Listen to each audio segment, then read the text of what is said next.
Okay, to recap then, for everyone except for Nysa and the Professor,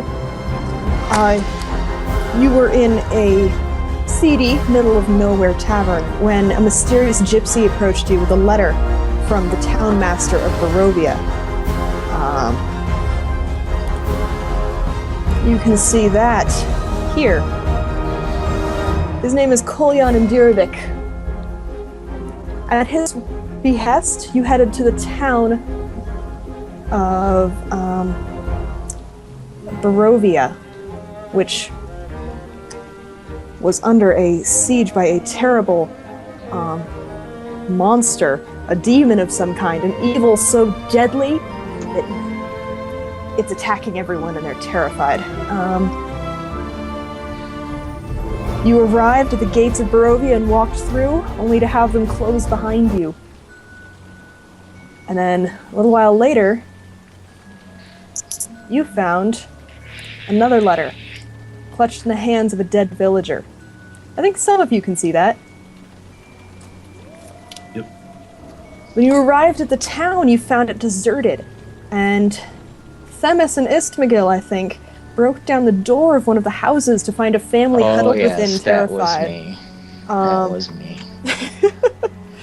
The family was less than excited to see a band of adventurers, and were very unhelpful. They didn't give you any information, if I remember. They were very rude as well. So you travel on to the inn, where you met Kolyan, the burgomaster's son, Ilyan.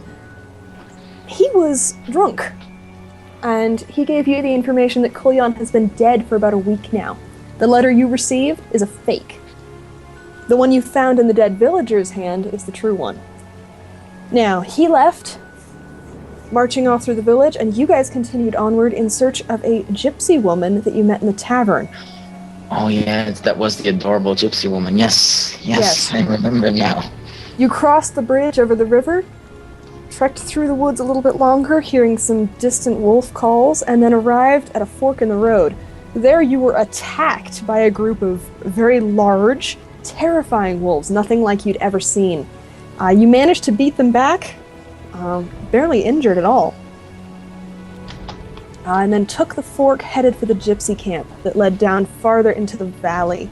So you guys came down the road, into the town, crossed the river, and now you are over here. At the very base of the spire with Castle Ravenloft at its top.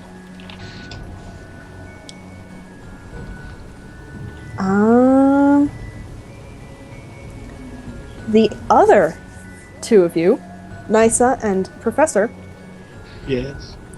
For some reason or another, you approached the gypsy caravan, maybe looking for transport. Maybe they hired you as guards for some reason. You traveling. No. I remember why we approached him. Why? Because I had a thing for the gypsy woman, that's why. I know. This is Nysa and the Professor.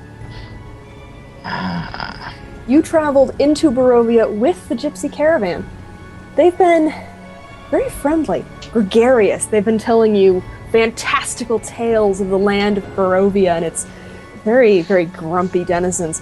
Of this terrible demon who lives at the top of a spire of rock with a glittering waterfall falling thousands of feet so clear you can see through it, or in the moonlight it reflects like a mirror. Completely fantastical tales. You're not sure how much to believe. I too assume that we never actually did the tower crawl or anything. That this is all starting brand new. Yes. Okay. Yeah. Cool. Thanks, Joe. You guys also each received a copy of the letter, the first one that I showed you, from the townmaster of Barovia. You might have come here seeking his treasure. You might have come seeking knowledge or adventure, maybe the lure of fame. In any case, you arrived with the gypsy caravan, traveled straight through the village, and have set up at a camp just below the falls. They are indeed just as tall as they told you they would be. And so you set up your camp. You've been here for a very short time, barely a day. There are several brightly colored tents set up. The horses are picketed near the trees. There's a beautiful lake nearby. And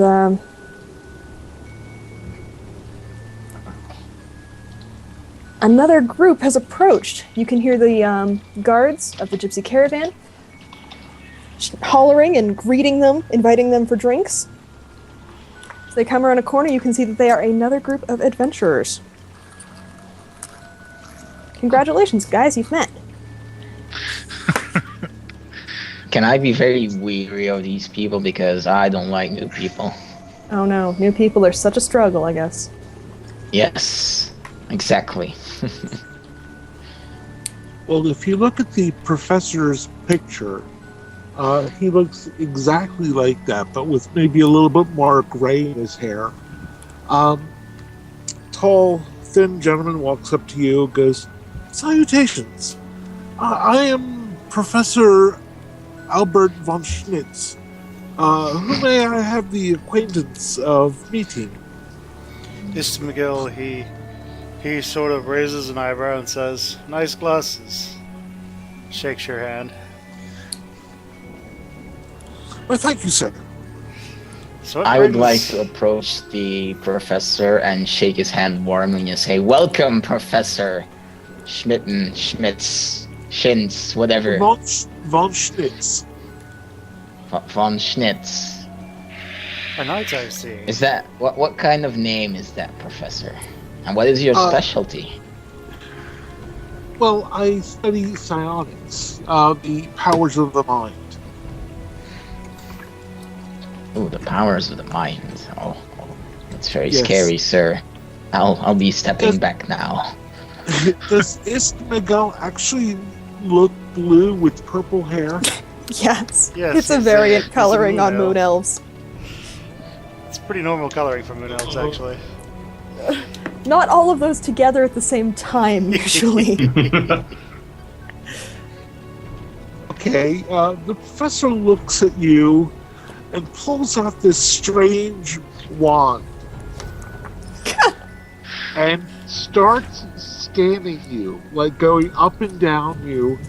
Well, I don't think I've ever seen this before. Are you ill? Is that a wand in your pocket, or just happy to see me, Professor? This McGill Well, the wand folds his is in my arms. hand. He says, this McGill says, "You know, I don't even think your psionics is real. I think you're just full of it." We just met them and Okay. we're already insulting him. Very rude. Well, he is insulting me by saying, "Am I sick?" A rock flies up from the ground and whizzes past your head and he says, "No, my psionics are not imaginary."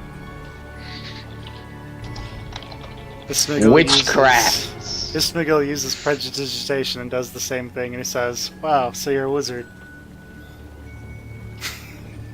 No, I'm a scientist. Wizardry is fables. Balderdash. He nods and says, "All right, we'll see." And he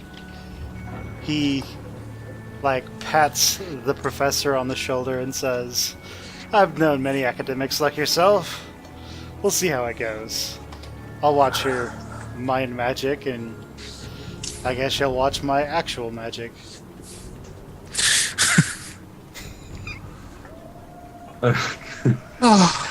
Wow. Raphael is going to just kind of like slip in behind him and just kind of like tap the professor on the shoulder, and I go, "Hello, my name is Raphael. I happen to be a scholar myself, though not of magic, some more of history. I am sorry for my friends." Oh my god, you're a tiefling? Oh yes. Have you ever met one before? Well, no. I've never met anything with horns that didn't try to kill me or me kill it. Well, I can assure you I will not try to kill you. Unless you do something horrible, then I will have to kill you. So just don't do anything horrible. Oh, it's not my intention, young man, or woman, or whatever you may be. I just point to the beard and I say, I'm a man. Well, my dear child, you are of a race that I do not have any concept of. Maybe beards Not much of a are professor, normal are you? ones. I slowly shake my head and I start backing away quietly. I'm like, okay.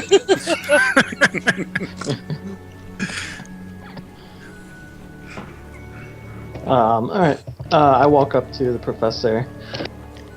You know, men of science have often tried to disprove gods. But brothers in arms are always welcome, I suppose. And I walk You back to seem my group. familiar.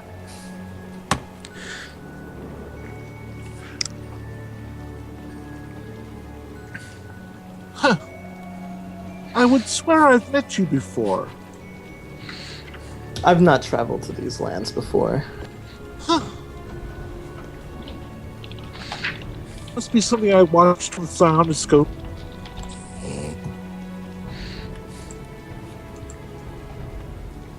Is Guan Yu the barbarian? Shall we set off? So are we going to ask them what they're doing here? Inviting I us for will. a drink. Sure.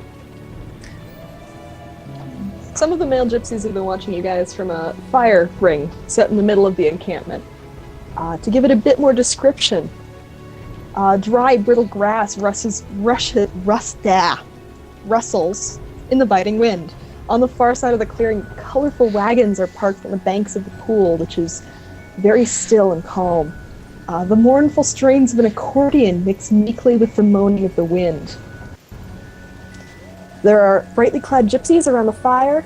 There's a large tent set up to one side and some smaller ones near the trees. And about 10 gypsies gathered around the fire, all of them men. At this point, one of them is going to walk up to you and clap the professor on the shoulder and go, "Ah, you've made new friends. Going to introduce your old friend, though?" He'll gesture to Nysa. Oh yes, Nisa. These are Ismigel, Raphael, Guan Yu, and I can't remember the other one. And that I'm guy. sorry. Yes, and that one. Hello all, I am Nissa, Cleric, Mishikal. Ismagil shakes his head and says, Themis, Raphael, the Professor, Ismagil, Guan Yu, and whoever you are. I think you said your name was Nursa? Nissa. Ah, good. Alright, at that point, I'll step forward and shake his hand again and say, I'm Themis. People around me call me the Silver Heart. I have no idea why. Nice to meet you. There. You guys see her now? Who? Nysa. Oh, No. Patience, Yeah, yes. there it goes. Cool. Roll 20's been laggy, that's all. Mm-hmm.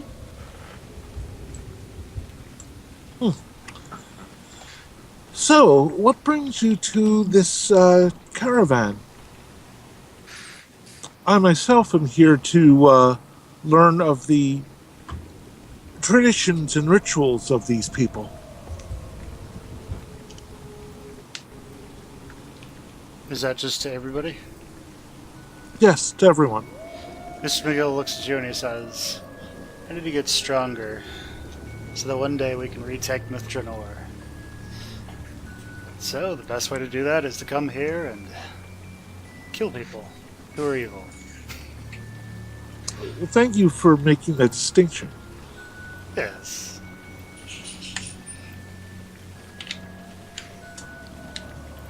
What about the rest of you? Well, I'm here because I seek to write my own adventure stories one day, and the only way to do that is to live the adventure yourself. So, there I am.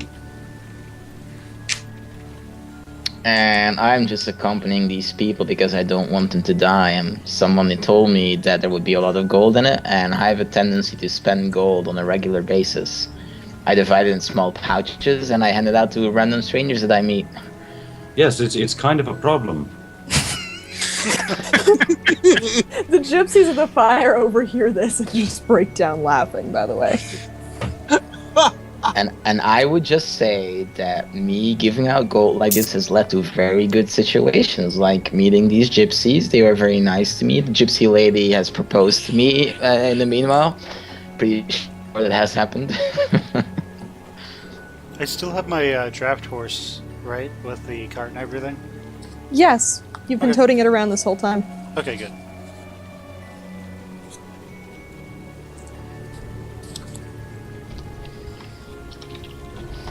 Smiggel's going to pull the draft horse up, pulling the cart, and then sort of then ask, so what's our plan for right now? Are we just going to rest? Or are we going to get this show on the road? That evil guy up there isn't going to take care of himself. Oh, you know of him. I've heard of him. The townspeople are terrified, and typically that means he's probably an evil wizard or some sort of monster. But we won't really know until we go talk to him, so... Well, I suppose... Go ahead. I've heard he is some kind of vampire, which, you know, a poppycock. Was that the professor talking? Yes. He says, That was gorgeous, Joe. He says, you don't believe in Vampire. vampires? Well, of course not. That's balderdash. I'm gonna make a knowledge religion check. The existence of vampires would be common knowledge, right? At this point in time, there's a rumor, but they're not very common, so a lot of people disbelieve it. It is reasonable, I suppose, though not for an adventurer, really. Okay. I'll make a knowledge check to see if I can discern whether or not I think vampires exist. Knowledge religion. At this level, you better believe vampires exist. Yeah, I mean, if there's fucking wolves that are changing into if vampires isn't that far-fetched. So Ismagil sort of just stares at him and says, tell me, how long have you actually been out adventuring instead of in a college somewhere? Well, not that it's any of your business, but I've been on the road for quite some time. Everything I've met so far, I can, disprove as, supernatural. There's no such thing. I mean, I hear of illnesses that can make people think they're vampires, and they may even show strange mentally born characteristics, but that's all in the mind. It's not real. Ismagil nods and he says, I remember hearing about some guy who thought that lycanthropy was just a mental disease. Last time I saw him, I think he was a werewolf. No, it's a bloodborne illness. It's a type of parasite that once it takes over the body, it causes this massive transformation in the body cells. There's nothing supernatural about it. It's just incredibly uncommon.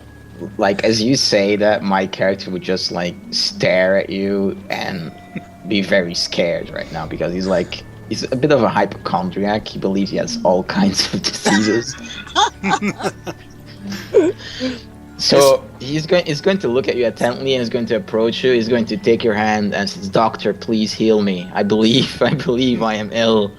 Well, I'm not a doctor. I'm a professor. I have. Do something! Ismail walks over and says, "Don't worry, I got this." I'll give you gold! He casts Prestidigitation, and then he makes it look like a red sort of like cloud passes over you, and he says, "All right, taken care of." Thank you so much, here's some gold. He says, he goes, "No, that's okay." You're an angel. Do I need to make a bluff check, by the way? No, my character you would going just to believe it.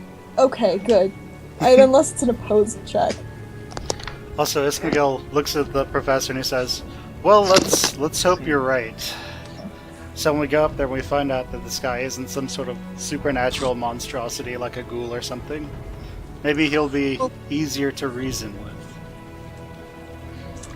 Could be a paradimensional being, which, who knows?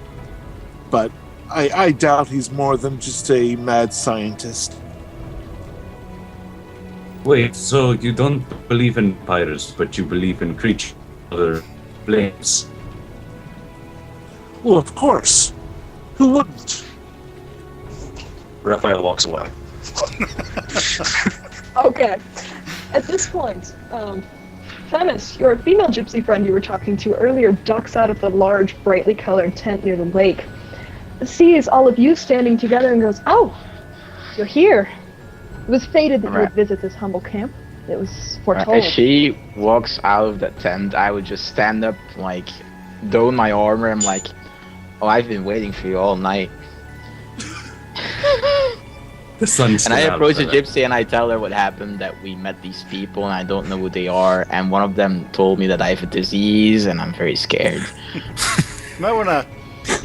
Yes, Yeah. we're not Sort of touching. shakes his head. Very sick. Might want to leave that out when talking with the girls. Well, all of your questions might be answered soon. Madame Ava wishes to speak with you inside the tent. Oh, now you're just... That is very generous of you that you would introduce me to another woman. I will be very discreet, thank you. Madame Ava is a fortune teller. The best Oh. there is. She sees truly.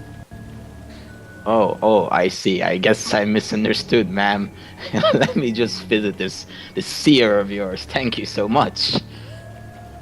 She wants to talk with you. Until you're done, I'll be out here.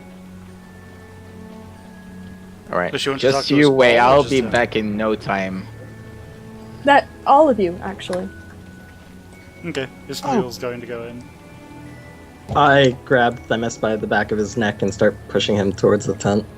Nysa, Professor, though you've been traveling with this group for a while, you have never seen Madame Ava. I'm more than happy to meet the old woman.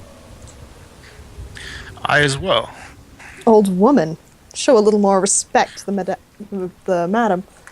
Yes, show a bit more respect. I've raised you better than this. It'll be a good academic venture. As you say, Go. You don't want to make her mad, really. I'm not making her mad. She'll just be like, "You have made me mad! One shot level 9 spell!" I am this game's version of Baliana. Alright, I turn to the group and I suggest that I do the talking because I have a way with the ladies. Ismail scoffs. Yes, we've seen that. Perhaps you should stay in the night. As This a man Miguel- with a charisma score of 18, I propose I do the talking. I also have a charisma score. I of mean, 18. what's a Thank you charisma very score? much. What is that? We are very charismatic people.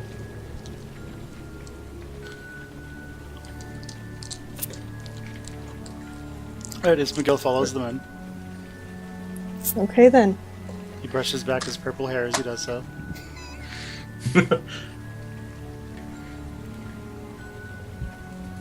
Table what?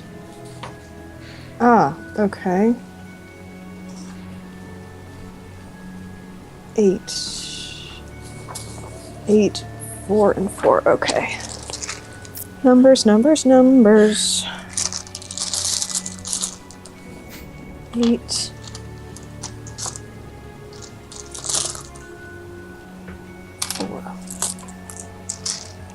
Okay then. As you duck through the hanging entrance of the tent, you can see inside that it's dimly illuminated in pools of red light. In the center of the tent, a small, low table stands across from the doorway, covered in a black velvet cloth. Glints of light seem to flash from a crystal ball on the table as a hunched figure peers into its depth. Her face is lined and seamed, and she looks up at all of you with bleary eyes covered with a white film. She speaks. Her voice crackles like dry weeds. Her tone soars and falls like the wind outside. At last you have arrived. Her sudden cackling laughter bursts like mad lightning from her withered lips. Right. Whoever was holding me by the neck, I am now behind you, cowering. Why, And Fennec? I thought you were this- going to use your. I thought you were going to use your charm on her. And I sigh and I say, this woman is beyond my reach right now. Miss McGill gives him a disdainful look, walks over to the old lady, whatever her name is, I forget, and offers her his hand. She reaches out one hand, thin, swollen knuckles, and places it gently on top of your own. She shakes it. Scratches her other hand on One the second. back. Is McGill. I Miss thought McGill you gets would come. dominated.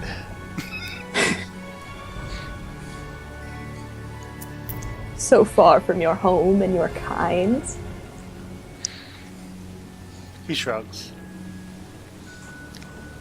There's no real place for moon elves, at least outside the major cities.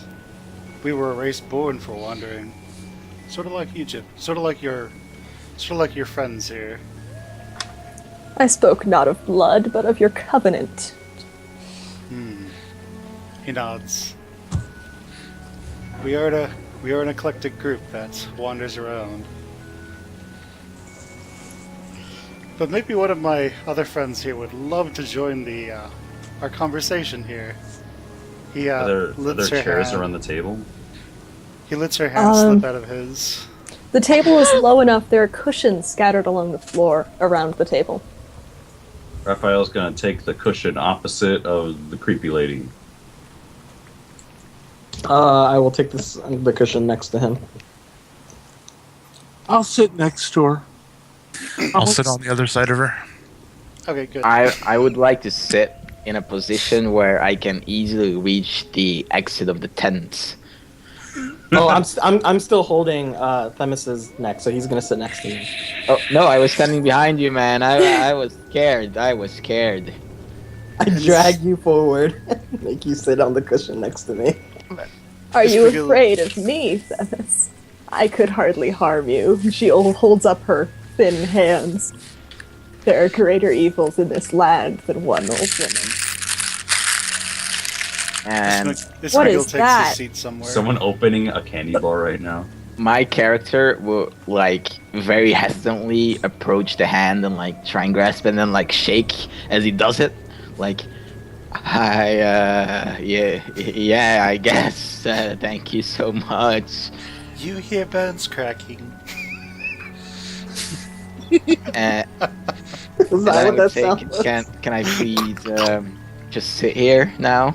Thank you. You may be seated. And I thought Thank you you. would come so much farther from Cinderwell. Oh no, there's complications. It involved a lot of drinking. As you can probably guess, my intellect has suffered from it greatly. It's a curse I still need to get rid of. Well then, maybe hope for you is above.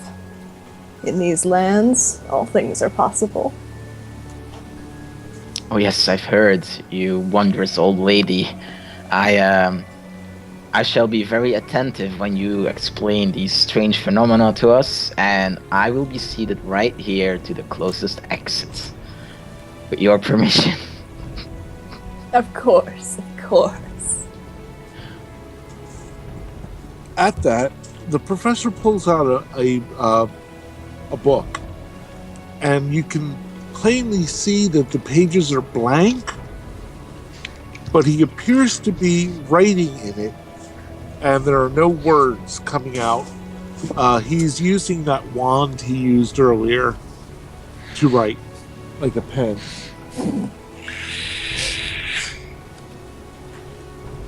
Ismail looks at him and says, "What are you doing?" I'm recording this. I see. Magic ink?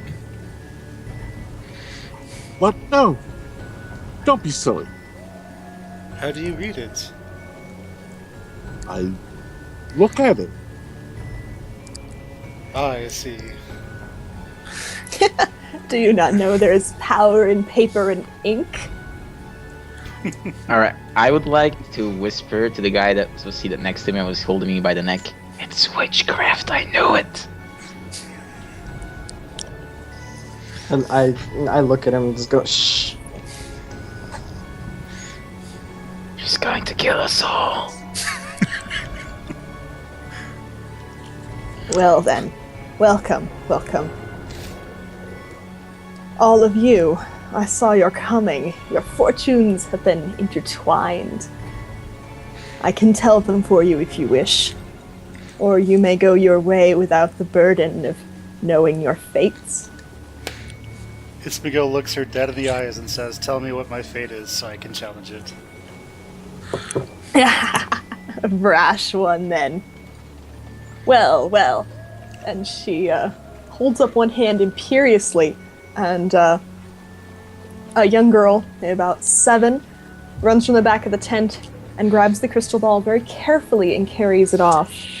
From underneath the table, Madame Ava pulls out a deck of cards. They're old and worn, with designs painted on them. The edges are dog-eared or stained, but they're beautifully painted.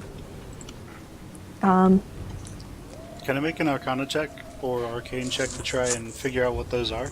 Yes. She shuffles them slowly between her hands and then reaches out and puts them in front of Nysa. Cleric, will you divide them so that they have your goddess's blessing? Sure. Don't do it, it's a trap. My god will protect me if it is. Alright, that so looks I like- cut the deck for her. I think it looks like 26 and 26 to identify the cards. Nice. Okay. Yeah, I know. I'm gonna roll it again just to make sure it isn't just doing nothing but that. Okay, it isn't. Okay. Wow, that's an awesome roll. Mm-hmm. No, the cards don't appear to be magical at all. Just very old, very valuable. In fact, would I also see this if they're valuable? Because if there's one thing that my character would put it at ease, would be something very valuable, very close by. Yes. Actually, any of you who would have experience with Arcana would know that these are tarot cards. Okay. Okay. Ah, well, that's not me. Yeah. They are used in some arcane rituals. Not many. Can I, like, whisper to the guy sitting next to me? What's your name, guy next to you? I'm sorry. You know me. Yeah, I know you, but It's I forget Guan your Yu. name. Oh, Guan Yu. Can you tell me what those cards are? They look very old and valuable. Looks like some form of fortune telling. Are you saying this loud enough for No, no, to hear you? I'm whispering it to him and asking No, you this in a is whisper loud voice. enough for Fennec to hear. Oh, god damn it. Okay. From the top of the deck, she draws 5 cards and lays them face down on the table, right next to each other. Then she draws 5 more and puts them face up on top of those. The first one is the Emperor, the second is the High Priestess, the third is the Devil, the fourth is Justice, and the fifth is the Tower. She looks at all of you, and then she points to Guan Yu. What do you think is under the first one? It's that, Guan Yu. Staffed. Don't do it. I have no idea. I'm not a fortune teller. I'm a mere paladin. Nice. A mere paladin, he says. Well then. She flips it over. This card is a symbol of great power. It tells of a powerful force for good and protection against the forces of darkness. Guan Yu straightens up a little bit. Sounds accurate as he looks around the group. Table 1. This is a very bad sign, she says as she looks at the card. It is... Sure. The Ace of Pentacles. I've never seen an Ace of Pentacles, but we'll run with that. This is the very heart of darkness, his home, his source. It is his center and his life. It is the one place to which he must return.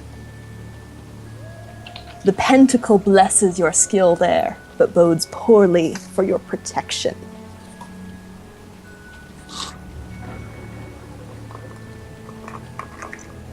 Alright, at this point, I would be shaking. You could hear, like, the iron of my armor just, like, clapping. You, Ist McGill, Yes. what do you think of the second one? He looks at it again. What is it? The High Priestess. He sort of looks at it, shakes his head, says, "This is an area of my study. I'm not sure. Well Perhaps some order." then, this card tells of history. Knowledge of the ancient may help you understand a foe. She turns it over. And it is the Queen of Wands. The Queen of what? The Queen of Wands.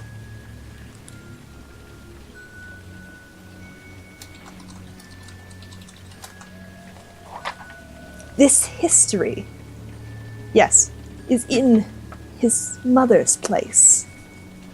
Find it there, and you will be better equipped. He nods. Says, "All right. Now Does it then, divine where this place might be?" if I told you everything, there would be no adventure. He grins. But I will tell you, you may have forgotten something. And she picks back up the High Priestess card. In the town of Barovia. Yes, the temple. May fortune guide you.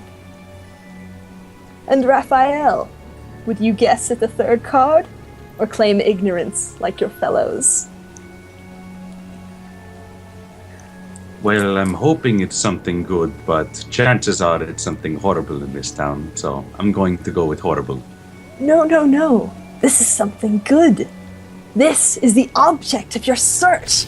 I see darkness and evil behind this card. It is a powerful man whose enemy is light and whose powers are beyond mortality. She flips it over, and it is the Ace of Wands. No, we've already rolled that one. Darn. No, we haven't. It's okay, milady. Everyone makes mistakes. Shh. We're supposed to do this with actual cards, but my deck got water damage, so I'm doing it with dice instead.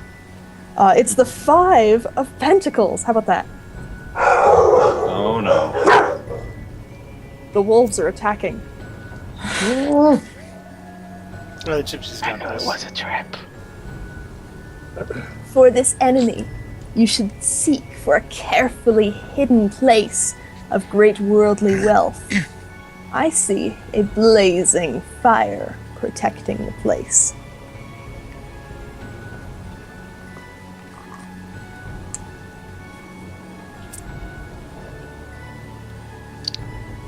I whisper to Guan Yu and I say, "She's very cryptic, isn't she?" Yeah, and you're up next. Don't say such things. He knows. But not quite yet. See, you were wrong. Liar. Professor, Yeah, but you almost pissed Yes? yourself. this one. Will you guess at its meaning? And she What was points the to the card? justice card. Justice. Ah! She puts down the card, it makes the sound effects. Justice. Justice calls. I would assume it means that there should be judgment to pay. You know, someone will get their undoing. Quite right. This card is good for you. It is a card of power and strength. The victor's card. It tells of a weapon of light, a weapon with a vengeance. Guan Yu, I need to step out for a second. Could you just tell her that I'll be back in like 2 minutes? It's getting too real for me. You cannot leave before the reading is done, or it will go afoul. Oh no. But Professor, Yes. this weapon lies with the fallen prince of old. The brother of darkness is light, and lies resting in this place. Yes. Interesting. And finally you, Themis. Alright, as you say his name, he is just like hesitant looking behind him. There's another guy named the same name by coincidence. Like, secretly hoping that there is for some reason. Would you Uh, guess at the last card? The sun? I like the sun. Is there a sun?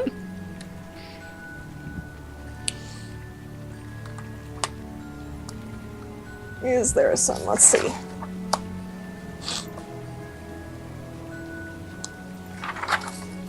And here, Just good things. this card is the root out of darkness and chaos.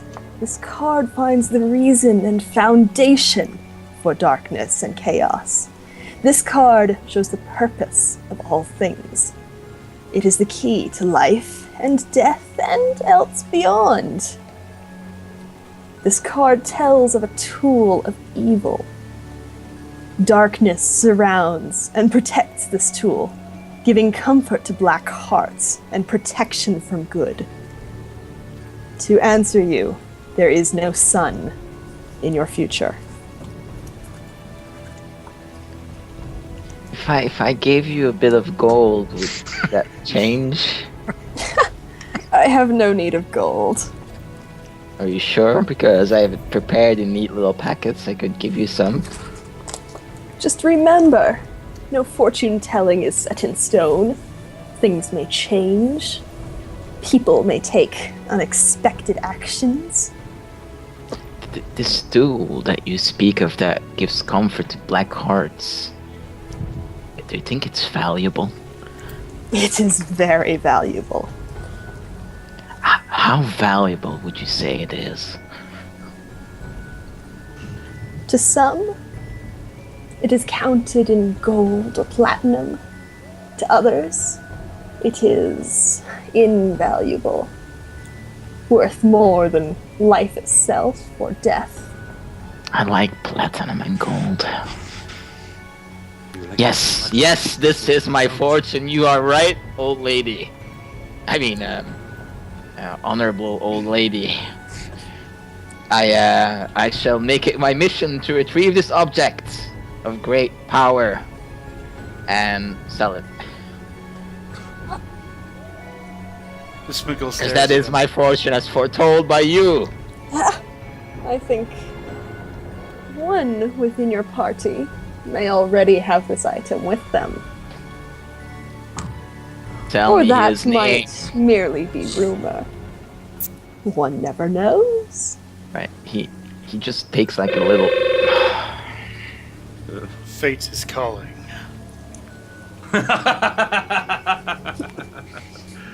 That was pretty good.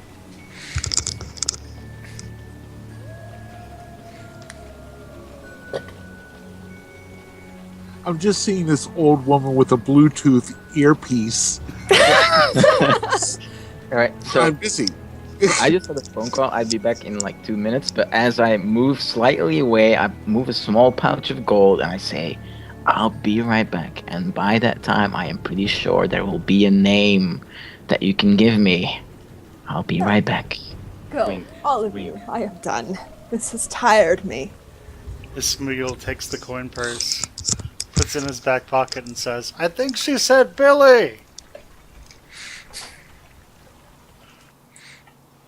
Well then,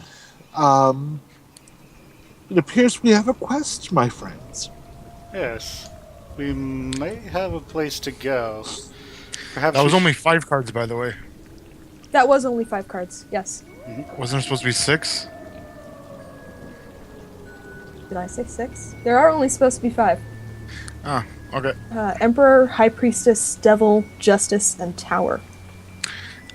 Remember, the module was written with 4 people in mind, so they would have a chance to have one of those get left out. So, so Ismagel looks at everyone. I'm adapting the module as I go, so. Yeah, exactly. Ismagel looks at the party and says, "Perhaps if we go to that temple that was in town, we might find something." What do Yes, you there think? could be documents there that would lead us to find out what this woman was chattering about. Perhaps. Also, Ismagel shakes her hand again before leaving. Okay, she's staring down at her hands very intently, kind of turning them over and inspecting them and looking concerned. She ignores your hand if you put it out. Okay. Are you well? I am merely weary. I have done this too many times. Ismagel pauses and says, "Do you do this for every band of adventurers that come through here?" Why would you think that? You say that you've done it. You say that you've done it many times. There are many who seek to have their fates told. Village girls hoping for love. Merchants for fortune.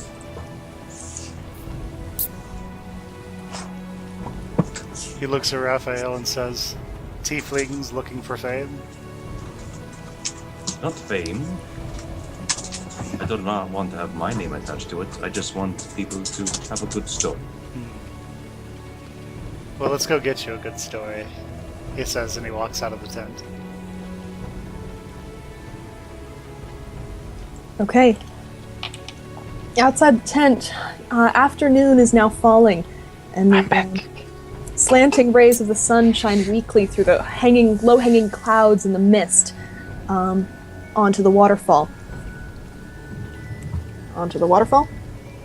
Nope. Over the mountains to the west. I can't read a map.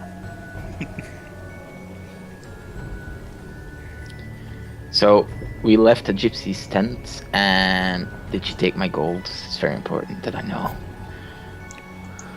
Well, you know that your gold's not there, and somebody said that that this person's name was Bob. Or Billy. I don't buy that. Persuade me, sir. I'm just telling you what happened.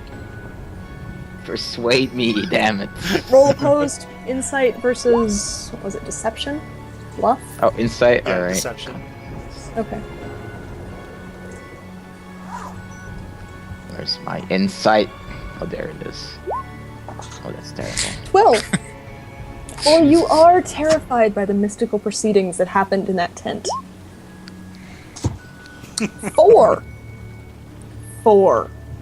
Yeah, you're just a fantastic liar, really.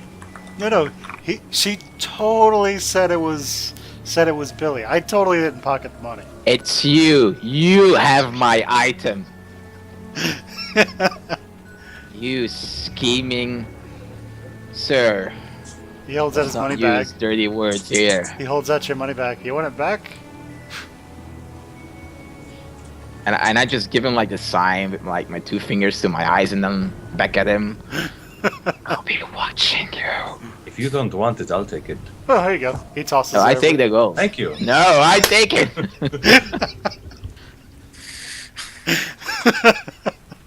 Just in case people were not aware of this, my character is very generous, but he also likes to hoard gold like a dragon.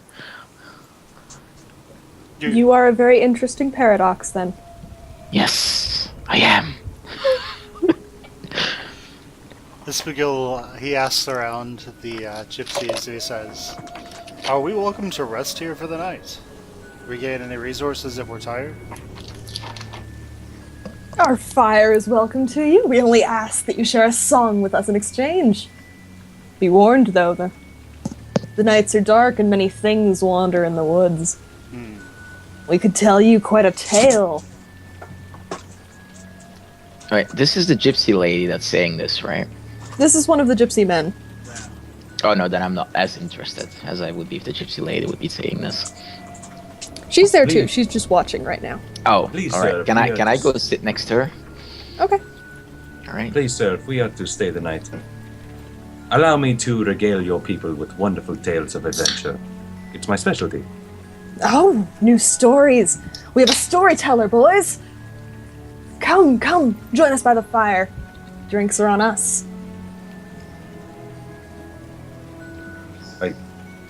Raphael smiles very widely and struts over to the fire. Alright. Congratulations. You've made some new friends. Yeah.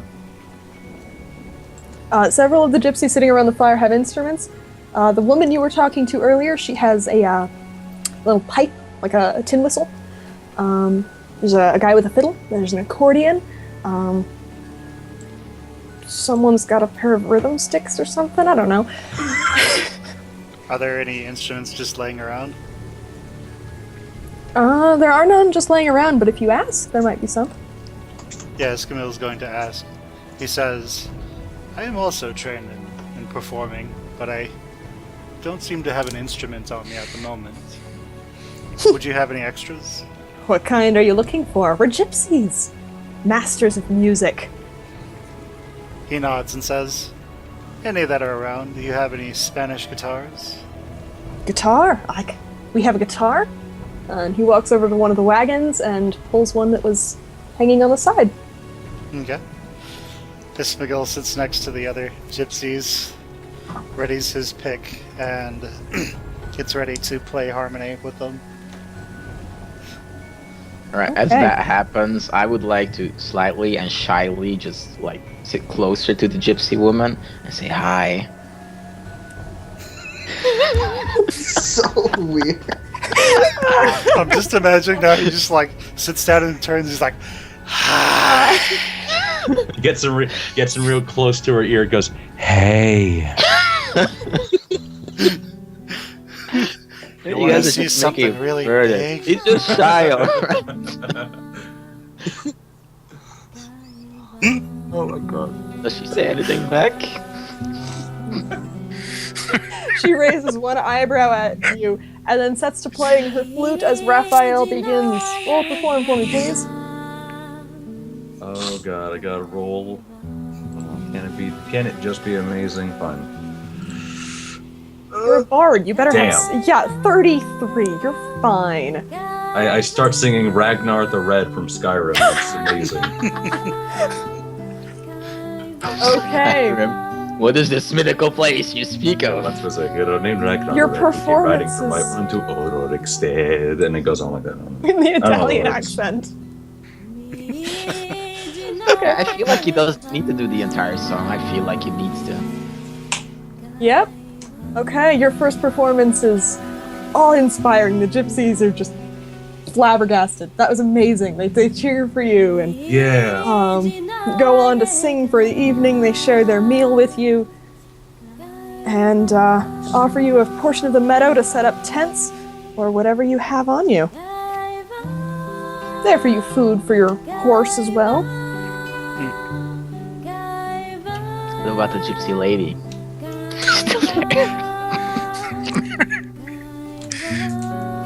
Well, she gets up and sings a very sad song about star-crossed lovers or some sort of Oh, something. this You is can hear it in the directed to me, background. guys. I feel it.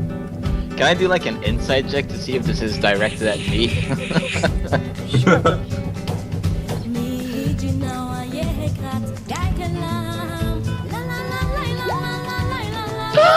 Natural 20. Natural 20. She does make eyes at you during the song, but you get the impression from the rest of the gypsies who accompany her flawlessly that this is her signature piece. She knows it very well. But she's looking at me, right? That's what my character sees? Yes. Oh, he's happy. He's very happy right now. But can he like dance with them? You want to roll another performance for that? Yeah. Why not?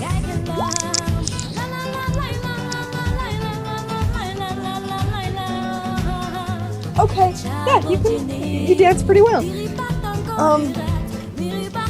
So we have Raphael singing with his instrumental accompaniment of some kind. Did I see you had a mandolin or something? Yeah, mandolin. Okay. And we have Istmagil on the guitar, Themis dancing around the fire with the gypsy lady. Yes, that is exactly what needs to happen. I like you. You're a good GM. Guan Yu, what are you doing? What's the time of day? Is this still afternoon or is it night? It's getting into evening now. The sun is setting. Okay, Guan Yu's gonna retire to his tent and do some prayers for the journey ahead tomorrow. Okay. Where's my dice? Raphael keep on suddenly dancing. changes tone in his playing and starts playing Master Exploder by Tenacious D.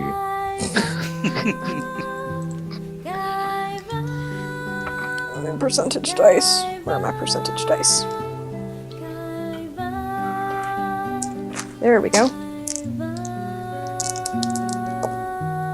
Ismagil's going to try and support that by playing bass with his guitar, even though it's probably the wrong instrument for it. Okay then. Oh, he does poorly. Professor, what are you doing? I'm playing the triangle. Okay. Okay, that doesn't take much skill, so I won't make you roll perform for such a delicate and tenuous instrument. Useless instrument. Nysa, what are you doing? I'm gonna go to bed. I go to my tent and read my book. Okay Retire then. for the evening. Perfect. If you continue, the musical event and carousing will go on long into the night. You can't see the moon through the thick clouds, and the mist rises up to gather above the pond, closing the bottom of the camp into about a foot of thick, dense fog. The mist also swirls between the trunks of the trees in the forest, and you can't see where the road goes. It disappears off as well. You can still hear the roar of the falls above you, though. And distantly, in the valley below, you can see some of the lights in the town of Barovia. Is that like a ritual that can be performed to be part of the gypsies? Because I want to be a gypsy paladin now. Unfortunately, the gypsies are very insular and family-based. What if I marry one of them? You would have to speak to the leader of the caravan. I'd like to speak to the leader of the caravan. Okay. The gypsies laugh at you when you mention this, assuming that it's just drunken ramblings, and they tell you that you can speak to her in the morning. She's sleeping now. That's too bad. Oh, they don't know me at all. This module is such a disaster.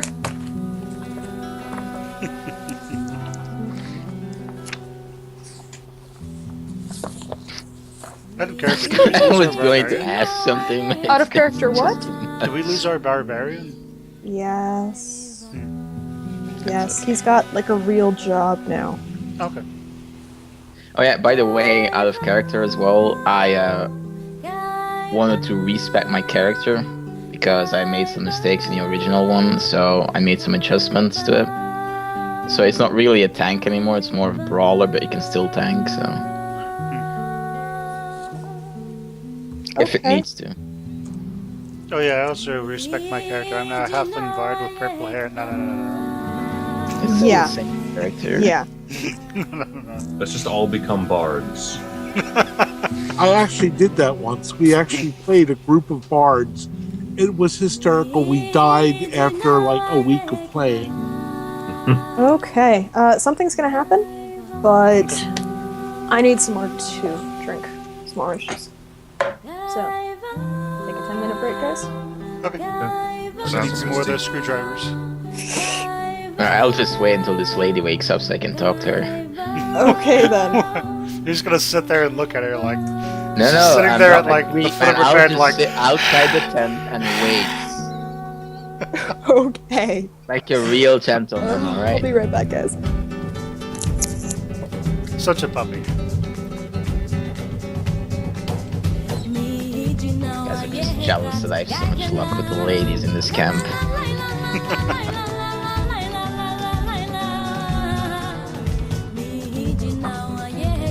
Gold always works surprisingly well with these people, for some reason.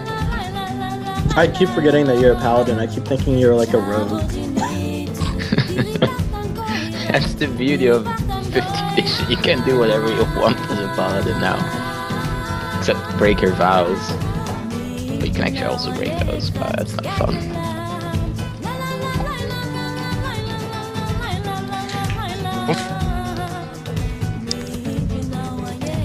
So what exactly is everyone? Cleric. Professor is a warlock, just so you know. The conceit here is that he's a warlock of the Great Old Ones, and he believes that he has contacted other planes and is learning psionics from these advanced races.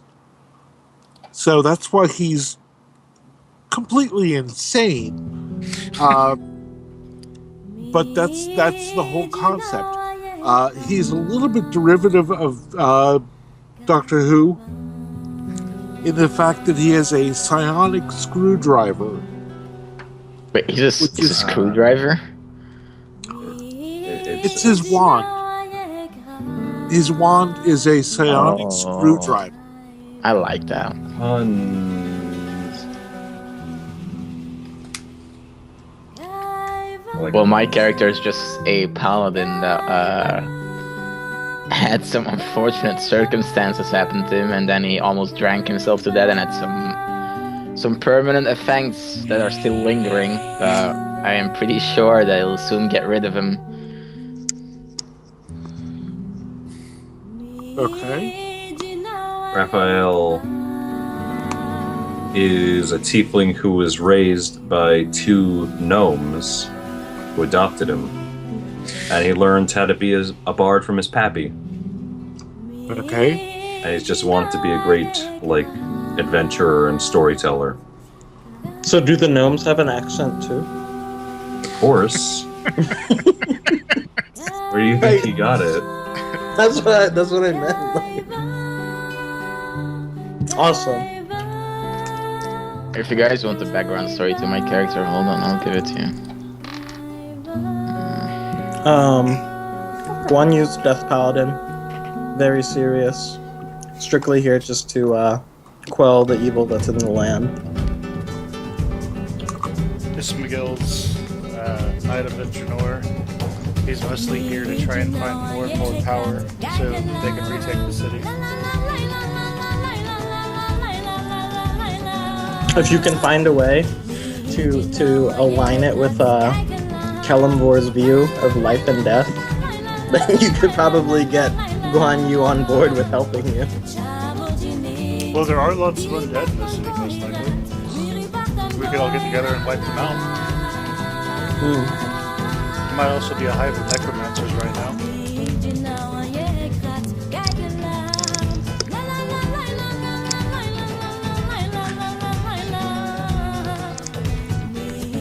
This song is like weirdly off tone with like the rest of the campaign.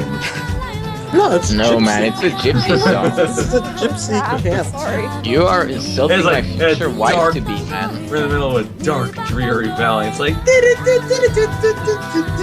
Gypsies are happy people, man. They I are. know. Haven't you noticed they seem to be always upbeat when you talk to them? Yeah. Strangely upbeat. Nah, it's fine. It's the crystal meth. Raphael trusts them. I'm just waiting for the next day when the old lady casts level 4 restraining order. We all wake up. We all wake up. The in almighty restraining order. Okay, there are 6 of you. I have a list. We all wake up encased in ice, and there's this incision somewhere in our gut. Hey, look at that! Okay. Number 1. Guess who's number 1? Me? No. No, again. Me? I can't Must tell be who said those Themis. last 2. You're right, it's Themis! Yes! Themis, roll a dexterity save. Oh. Oh god. Can it be something else? Can it be like acrobatics? Roll a dexterity save. Really, That was a dexterity? Or can I not convince you with a pocket of gold? You can't convince fate and the gods and the Oh, furies God. of gold. Oh, by the way, are there any other elves here who can take the second shift? Because I only need to meditate for 4 hours. Okay. Would we be taking shifts in a camp? Never know. The revelry continues until almost midnight. At one point, Themis, a bat flies straight at your face and you try and dodge out of the way, but instead face plant into it. Good job. The bat flies off. Wait. I face planted into what? A bat.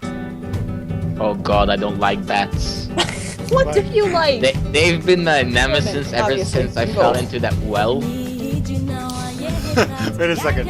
See me like the animal bat, not just like a baseball bat comes flying out of the way. No. Why- Whirling out of the why way. do we- An animal, man. Bat, Why do we fall, echolocation, Themis? Happy ears. Only to rise again.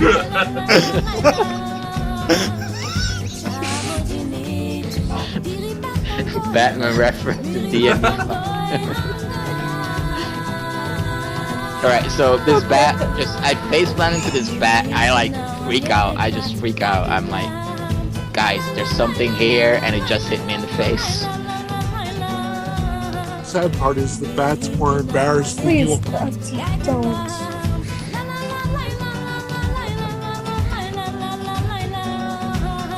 This Miguel, he starts making perception checks as he plays. See if we can see anything in the darkness. Perception. Roll. Okay, so yeah. I also start describing a creature that could not possibly exist, like it's like 5 feet in wingspan. So 17.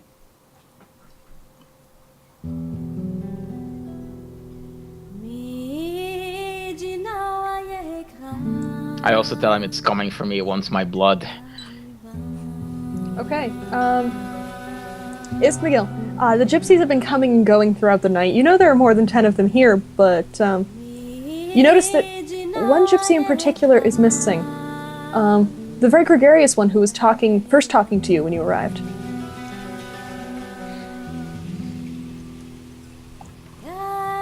So it's normal for them to come and go, right? Mm-hmm. But They're they, very free-spirited people.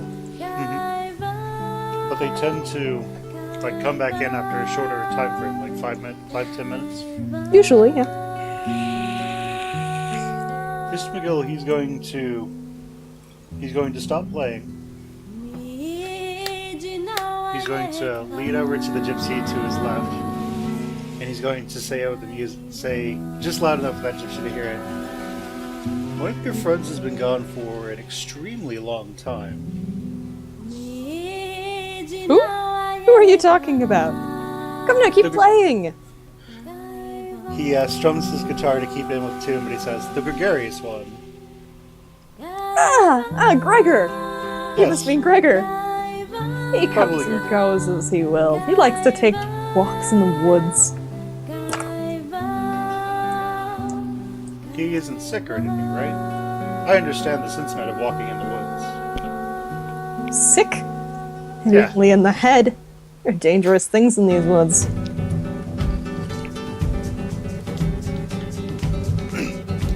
Miss McGill's going to try and catch every one of the party members' eyes. And when he does, he's going to look around and sort of lean to the side a little bit to show the edge of his rapier and try to like tap it with his elbow. Trying to make sure everybody sort of gets the idea and looks around. Do I need to make any checks for that? Can try and roll deception or sleight of hand to make it more noticeable. Okay, sleight of hand it is. 16. Actually, since we're not being threatened right now, can I just take the 10 on it? Yeah.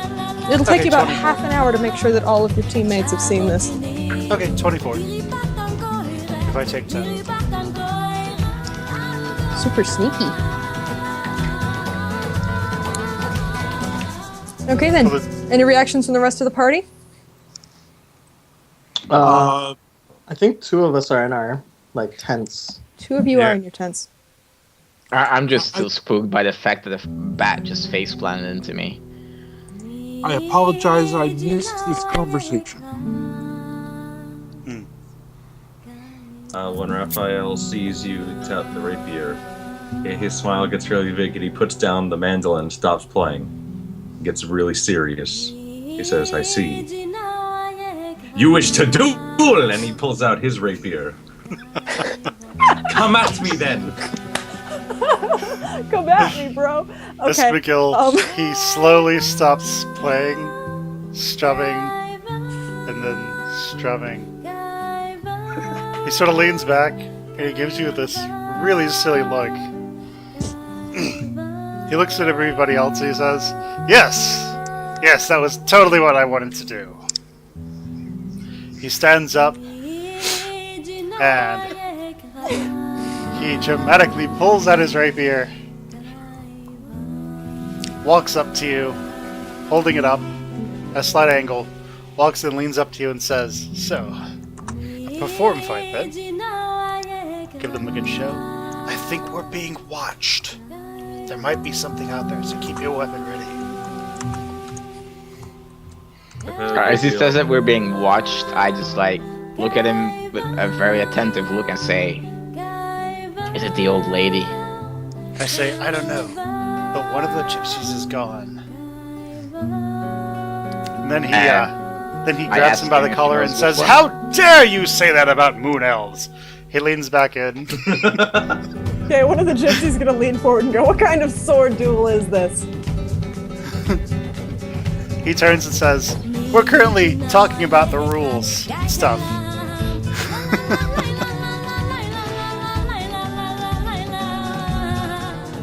And so he says, Just keep your weapon ready and keep your eyes peeled.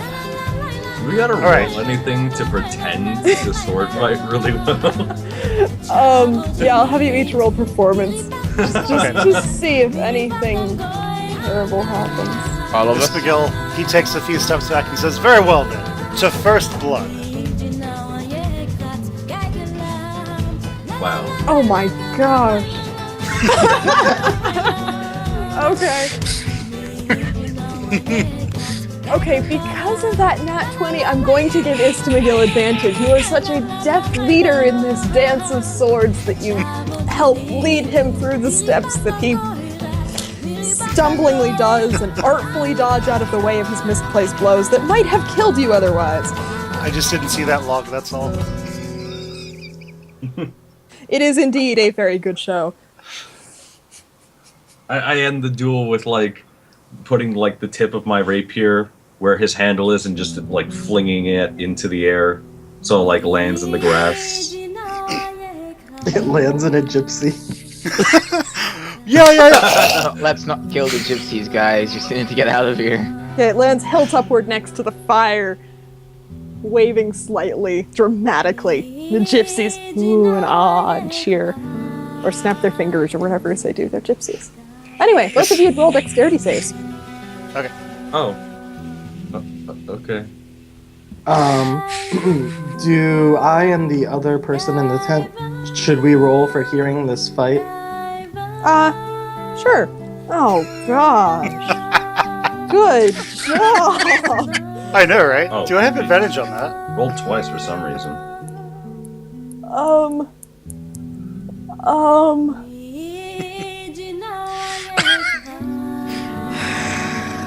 Do I have At this inspiration point, I dice feel can that add? my Sure, character would know sure. that something is Oh, going okay. on. I'll give you so advantage on that one because you were already alert and keeping an eye on your surroundings.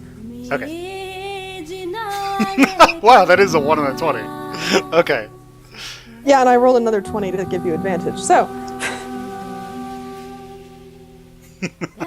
you duck out of the way as several more bats swoop through the center of the clearing. The gypsies look at each other questioningly, the cheering dying down to silence. In the new silence, you can hear the howling of wolves in the distance. Oh no. Litzvigo looks around. Who here looks like the most deadliest killer in the group? Well, that would be the professor. That he's seen Right. fight the wolves before. That would probably be our now defunct barbarian, Yeah. who was picked off in the woods as you walked to the gypsy camp. Shame about that. Billy, no! I mean, Not Kevrin. Raphael was Oh, well. really cool before. Other than that, Guan Yu dealt the most damage, I think. Okay. Ismagil is going to walk over to Guan. He's going to retrieve his rapier, walk over to Guan Yu, and say, if combat starts, I'm going to make you invisible. Did I come out of my tent? No, you were still in your tent. I'm still in my tent, okay.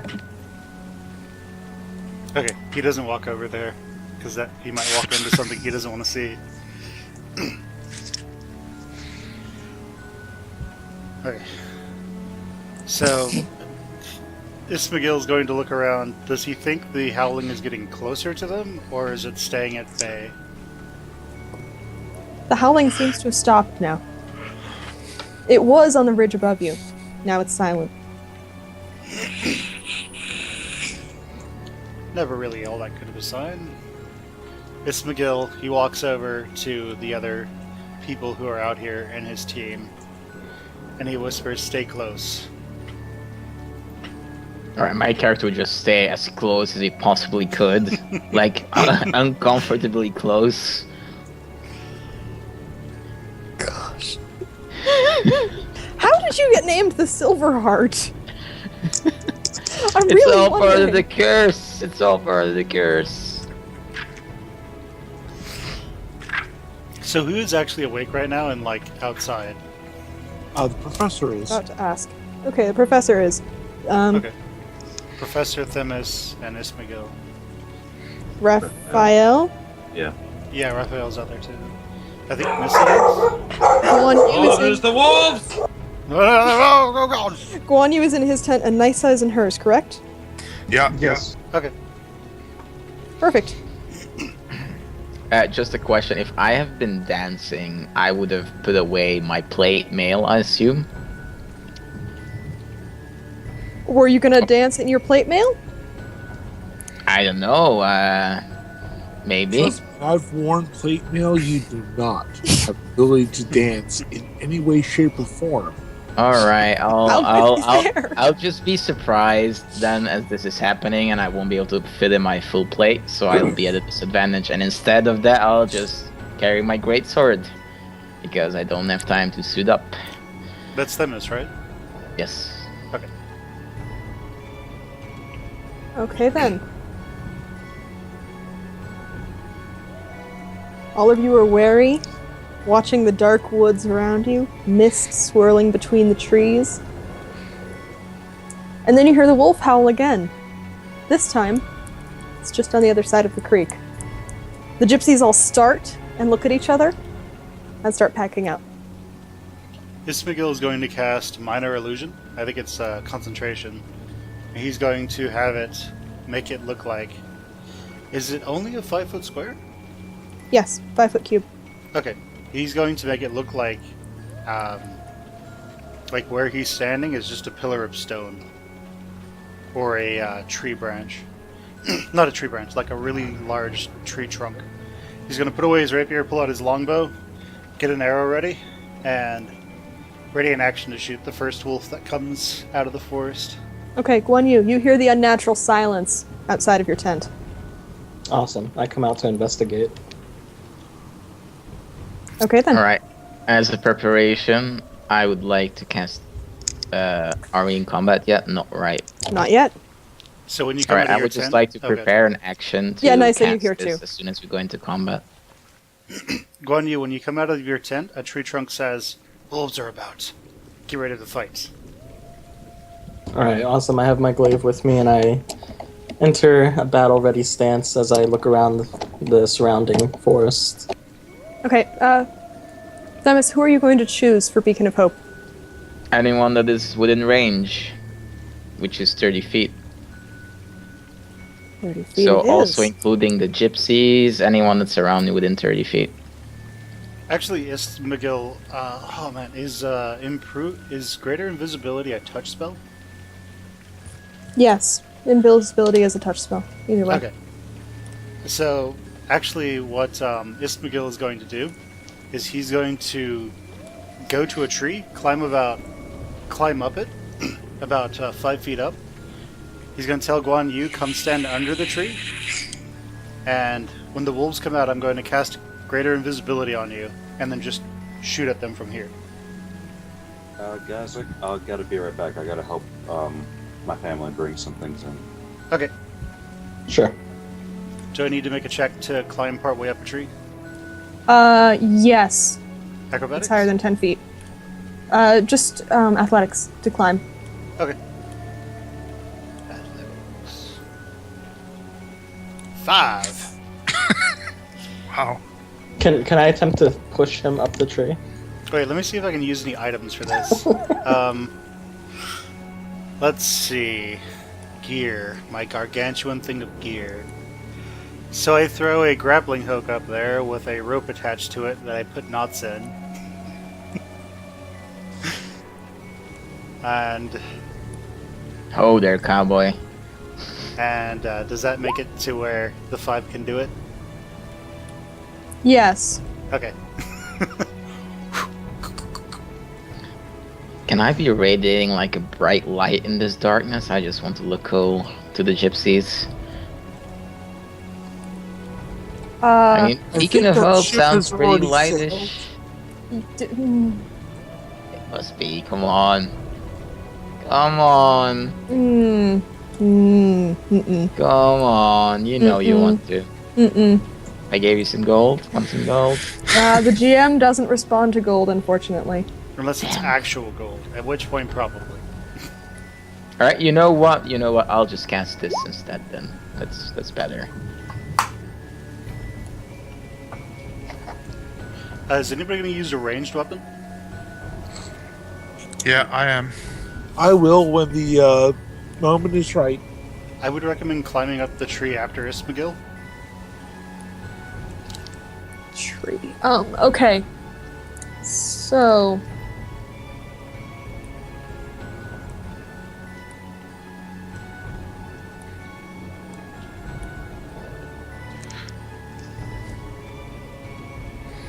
gypsy. I need a gypsy token. Yay!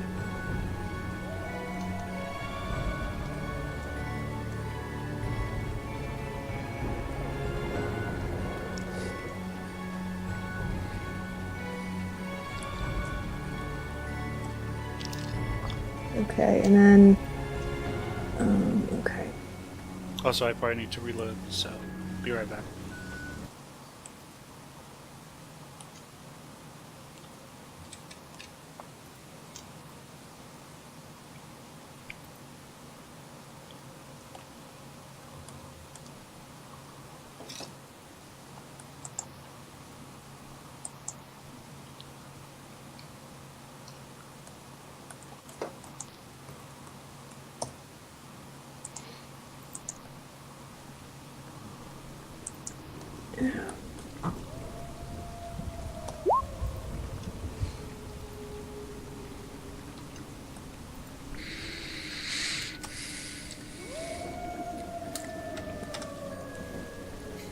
Yeah!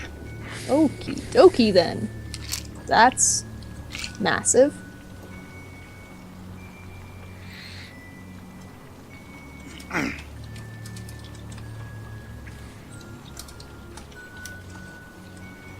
These are terrible tokens, but we'll go with that.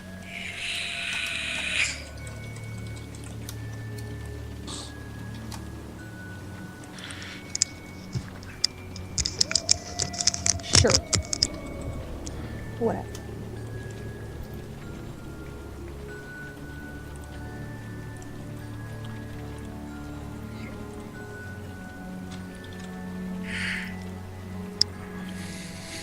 There you go.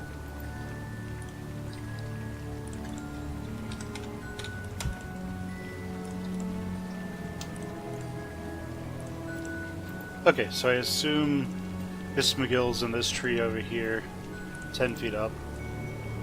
Maybe. Yep. He's actually he'll only be about 5 feet up right now, so he can cast the spell and touch Guan Yu.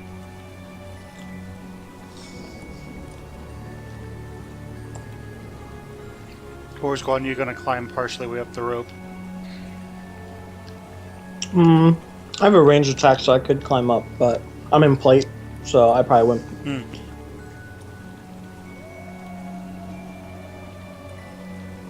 Hey man, if I can dance in plate mail, you can't climb trees in plate mail, alright? I don't know, my athletics is pretty good. I jumped like 7 feet in plate mail before. God damn it. Just watch. These Why will do you actually- get all the nice things? Just watch. These will actually be super jumpy wolves. They'll just be like, "Ooh, somebody in a tree!" Jump, tackle. These are like the werewolves, like the ones that stand on 2 feet, so they'll be able to climb. Hopefully, they'll be too busy with you guys. I wish I had my plate mail on instead of dancing like an idiot. Is there a penalty for shooting into melee? Yeah, there is. Yes, usually. Is it? You're at disadvantage. It's a disadvantage. Yes. Okay.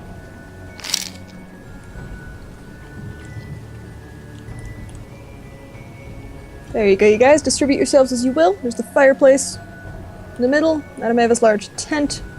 Horses are picketed down here. Here. You guys' tents are right here. And I these take are it the the gypsy people wagons. surrounding us are not friendly, right? Those are the gypsies. Oh, good. I like them. This is the stream. That is the track that you came here on. It continues Oh, farther okay. on. The stream is over here.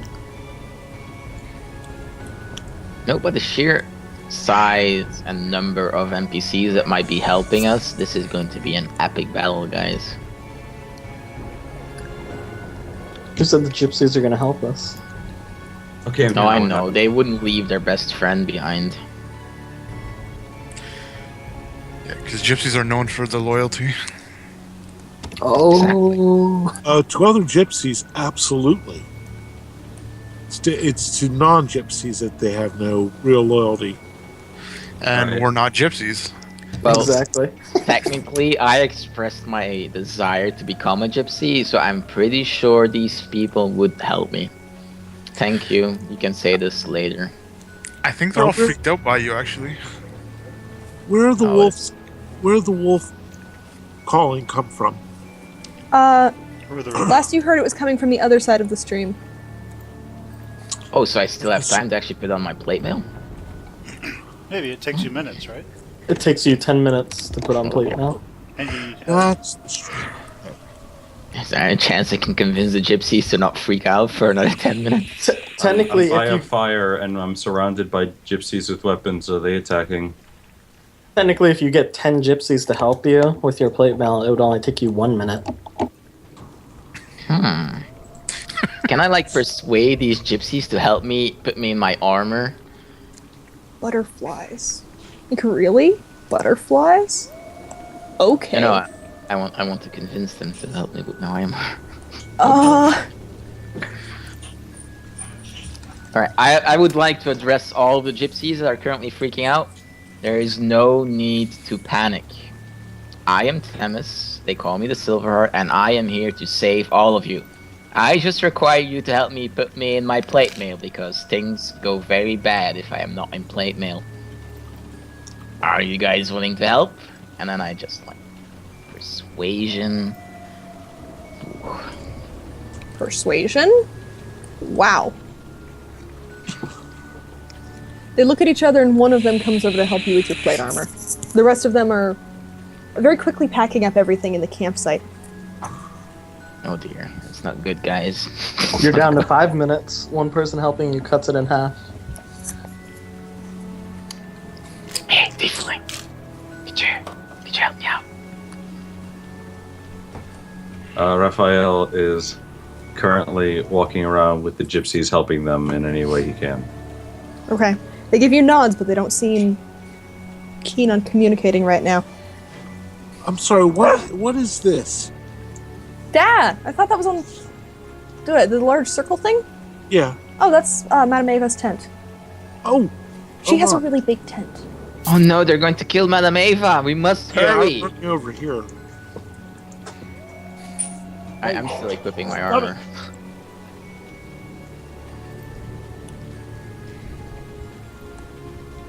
Okay.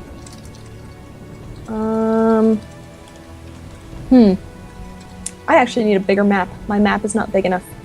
That's really depressing. One second, guys. I can make it bigger. I have that power.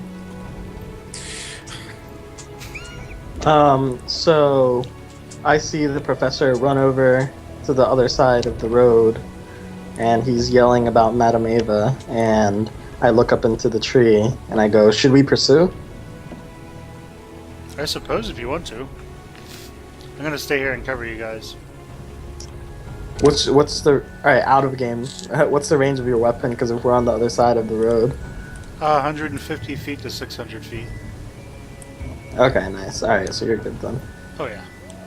Just remember, though, you've got this huge tent that you're not going to see what's going on with the professor. You probably won't be able to hit anything where you are.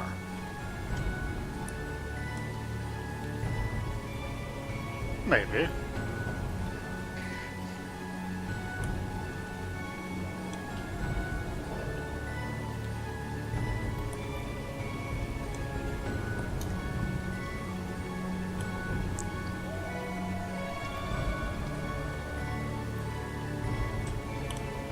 There we go. Yay.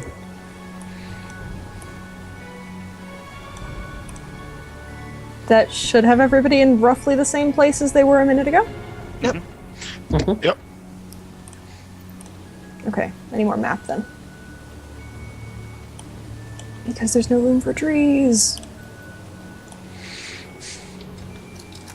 Trees! Yay, big loopy tree things. Clouds.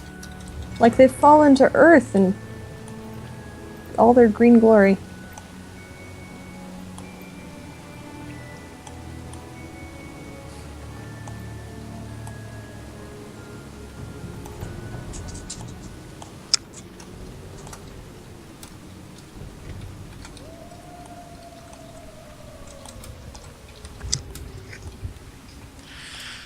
Doom Dogs of Doom.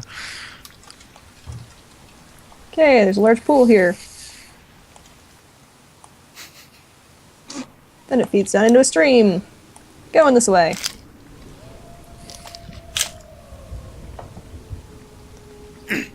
Oh, I'm also going to pull my horse and cart over here. Yeah, they look like flowers. Yay! Those are tree trunks for people on the ground. Just to make sure, is my future wife still safe in her tent, or is she also packing things? She's also packing things. She I'm is... still in my armor like a This one bad right there. gentleman. Okay. Okay, so Ismagil's order of operations. Ready to action for when combat starts. Make one you invisible immediately. And then the rest of that is just to shoot at the wolves and try not to get hit, so I don't have to make a concentration check. Oh, I've forgotten one very important thing. The flying. So wolves. while I'm invis, can I attack? Yes, you actually get advantage on all attacks. Sweet.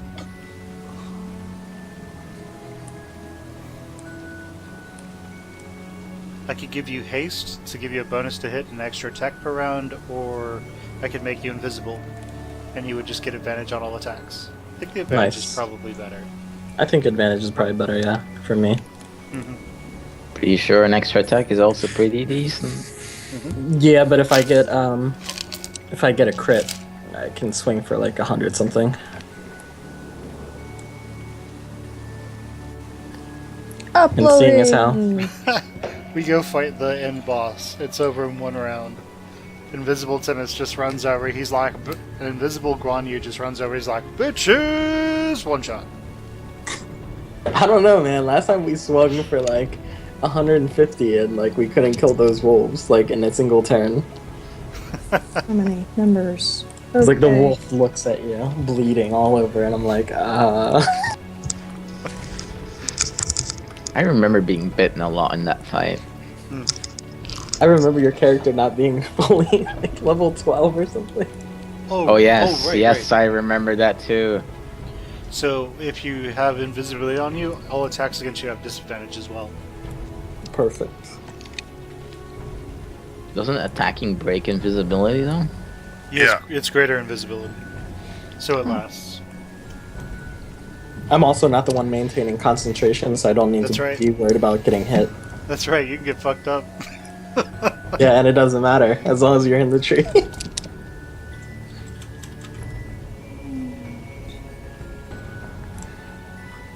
Wolves come after me, I just climb higher. Is there a certain distance that I need to be away from you? I'm gonna look that up right now. Okay. I don't think so. That's a Its range is touch, but I don't need to be touching you the entire time. Nice. I think that's just to get it going. Let me take a look for you. I have the official version of this book on PDF. Me too. Are we going to need to put on our hats and pull out sabers now? Okay, like, sorry it's taken me so long to set everything up. Roll20 has not been being helpful.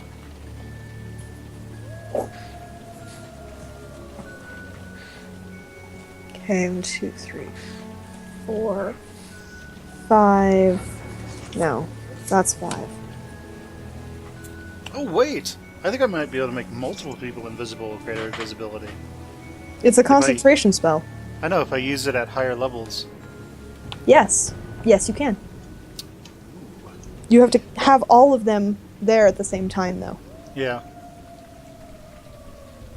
That might be worth it. Let's see. Worth considering. Mm-hmm.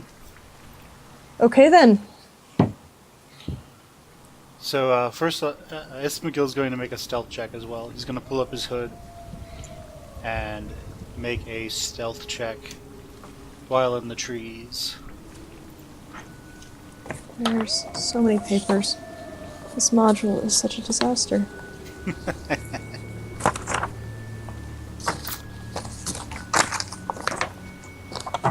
Yeah, so Ismagil has advantage to hide, and enemies have disadvantage to see him. Oh, what am I doing? So the first two, 20 and 19. 20. Okay.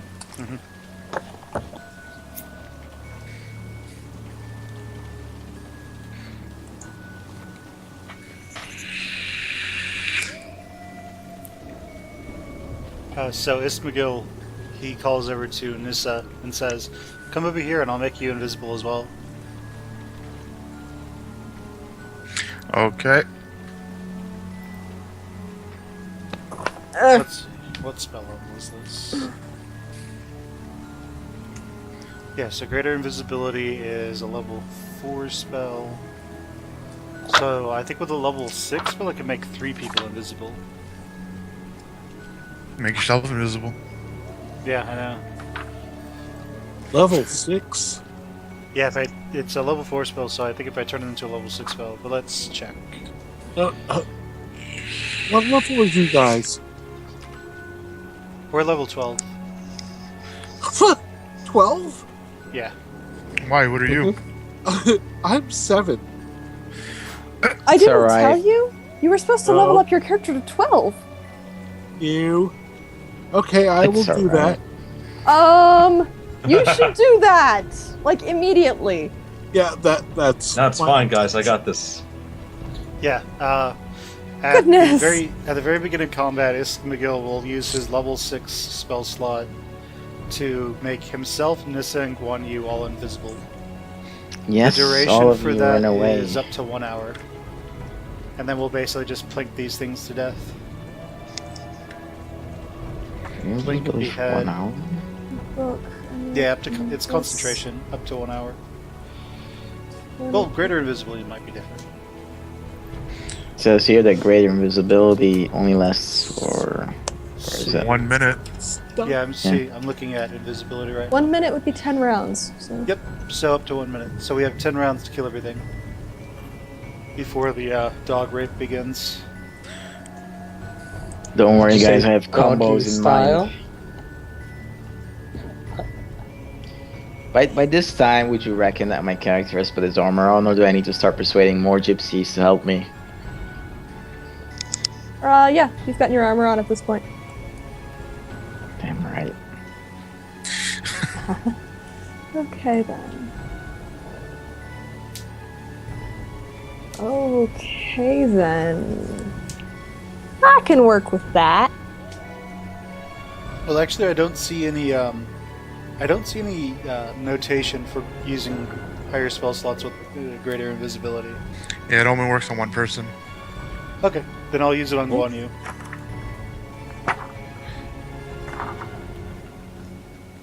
Smite. Guan Yu's a You are fighter, indeed isn't he? correct. Or is he Paladin. a paladin? Okay. One is a paladin of Kelimvor. He's a death paladin using the Oathbreaker template in the Dungeon Master's Guide. So he doesn't act like a normal paladin. Isn't that like 4E as well? Or is it 5? We don't talk about 4E. That was a disaster. Yeah, 4E sucks. Anathema. I like 4E. 4E was so bad, Am I Paizo the was only like, hey person I guys, know who wants that to play liked it? Pathfinder? Yes, you really are. Nah, I did 3.5 and Pathfinder, and even World of Darkness. World of Darkness. Playing World is so fun.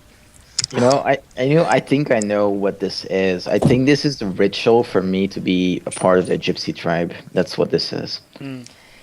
Keep telling yourself that. At some Anyway. point, one of them is going to come true. My wishes. As you stand here, waiting, watching, tense, the fog around your feet starts to billow and slowly rise.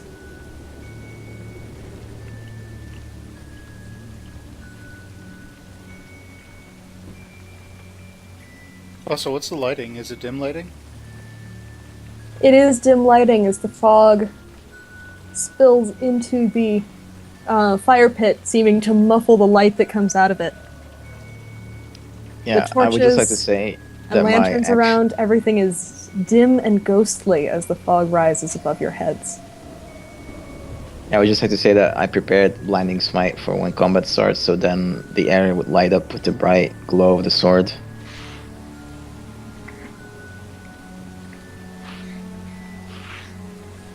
Okay, eventually the entire clearing is full of mist. You can only see 5 feet. Oh dear. I whisper to Ismagel, can you see anything up there? I don't know. Can my elven eyes see through this? No. Okay. What does he see? Does he just see like a flat area of fog? Or does the fog all the way up like past him too? You can see dim light sources filtering through. If someone gets between you and a light source, you can see their shadow or silhouette.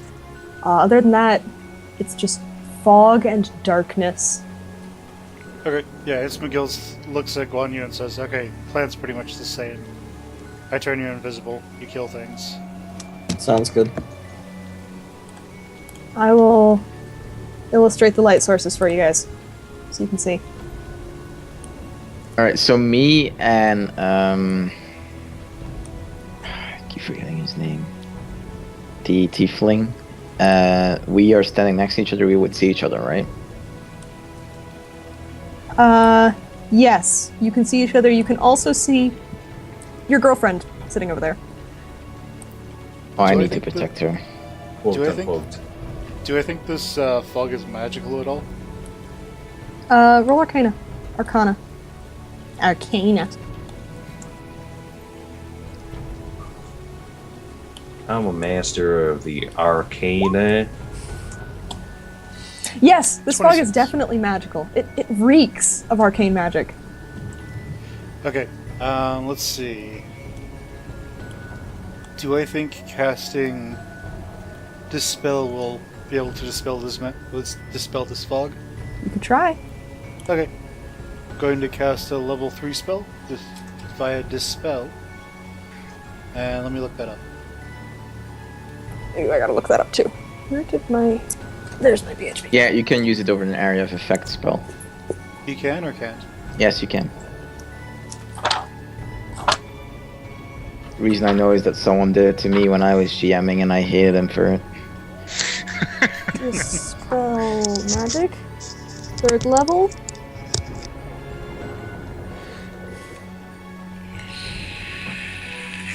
Any spell of 3rd level or lower ends. Do I need to make a check on it? No. Okay. I'm going... Yeah, I'll just do it then. Okay. You feel the intense miasma of magic in this cloud fog disperse, and slowly a breeze filters through. It starts to blow the fog into wisps and tatters. However, at that moment, you hear an angry shout, and you are attacked. Where are you? There you are. Yes, you are attacked. Oh I see him dear. with the bow.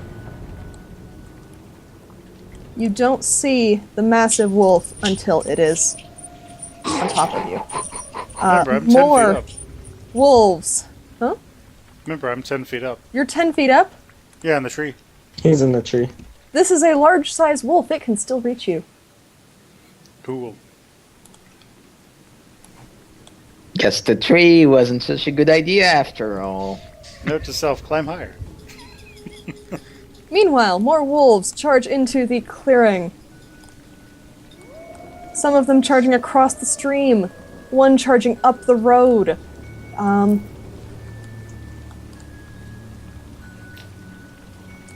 And I think it's time for music. Yeah. Some of these wolves seem to be very bony. Is that? Oh dear. Oh, you don't say. Bunt, bunt, bunt, bunt. You're gonna die, bunt. Really? I hadn't noticed that some of these tokens were different from others. I wonder if there could be a reason for that. Yes, I wonder. One of them is named Dogman. Some of them do seem to be crisscrossed with scars, and ooh, I got a message. I love messages. Okay, I thought it was one of you guys. Sorry. Don't worry, I'll send you a message. You like him. Don't worry, guys. I got this. I could have sworn there was music playing. There we go. Okay, wolves are attacking. One is attacking you. The first one that enters my range triggers opportunity. Yes, it does. I have advantage because of the invisibility from Ismagil. Perfect. You do indeed hit it then.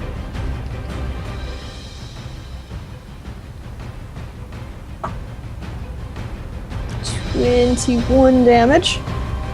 Okay, you deal a serious gouge across its ribs as it lunges for you. And Would the wolves have their surprise round first? Before I cast Oh, is these it spells? surprise?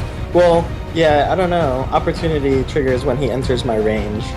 So I don't know if I would be surprised. I guess I would be I'm not giving surprised. either group surprise. You knew something was coming. They knew you were there. Okay. So this one attacks and then we'll roll initiative. Okay. I don't Plus- think you would have. I don't think you would have advantage yet because the trigger was when we were attacked that I was going to do it. Oh, okay. So it'd probably activate on my turn.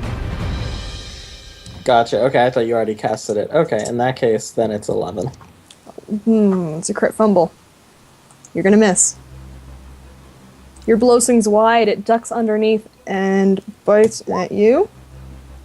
It has advantage. Yeah, because there's two of them. Does it hit? 10 does not hit and 14 does not hit. Perfect. You manage to fend it off with the haft of your polearm, whatever it is. And we get into initiative. Also, my weapon would now flare with blinding smite right now because of the prepared action as well, right? On your turn, yes. All right. 2. 2. Yeesh. Oh yeah. I don't have a token selected. You just have to click on your guy. Yeah, you click on your token.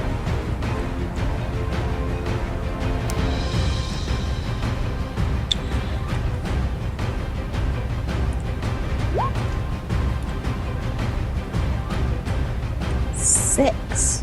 Wow. It's kind of sad, actually. Is that, Oh, thank you. You're still going before me. is that a bush in the initiative? Wow, what the hell?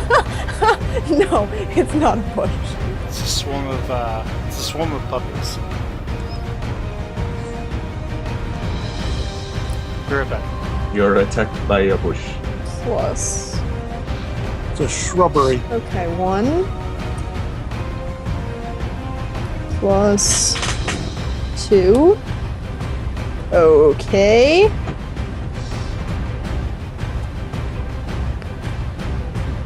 We're all rolling super well tonight. Just let me say that.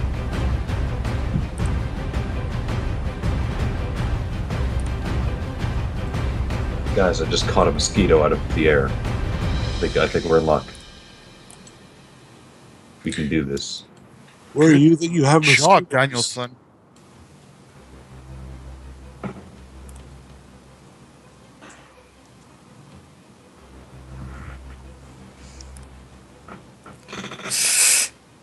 Okay, well, we've got Istmagil and Raphael to carry us, so that's fine.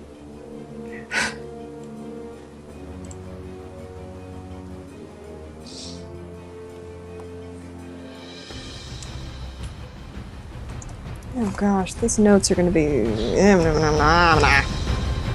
Okay.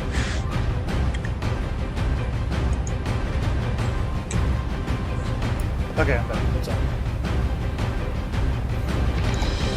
Alright, am I up? Just roll. Istmagil is up, yes. Okay. Did that wolf attack yet? He attacked one you. Okay. So when I cast this spell and try to move Fine out of his range, he's gonna get an attack of opportunity, right? You are not within his range because you are up in the tree. You're higher than 10 feet. Okay. I can't reach Guan Yu from here, right? How high in the tree are you? I was only 10 feet up. Okay, then you are within his range. You can reach Guan Yu. Okay. So if I climb out of his range after casting a spell, look at an attack of opportunity, or is it, since he hasn't acted yet, in this initiative order? He would get an attack of opportunity. He has not used his reaction yet this round. Okay.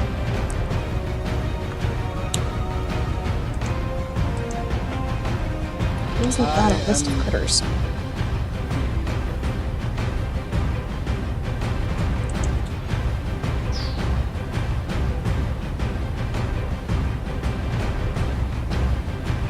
Okay, what I'm going to do is I am going to...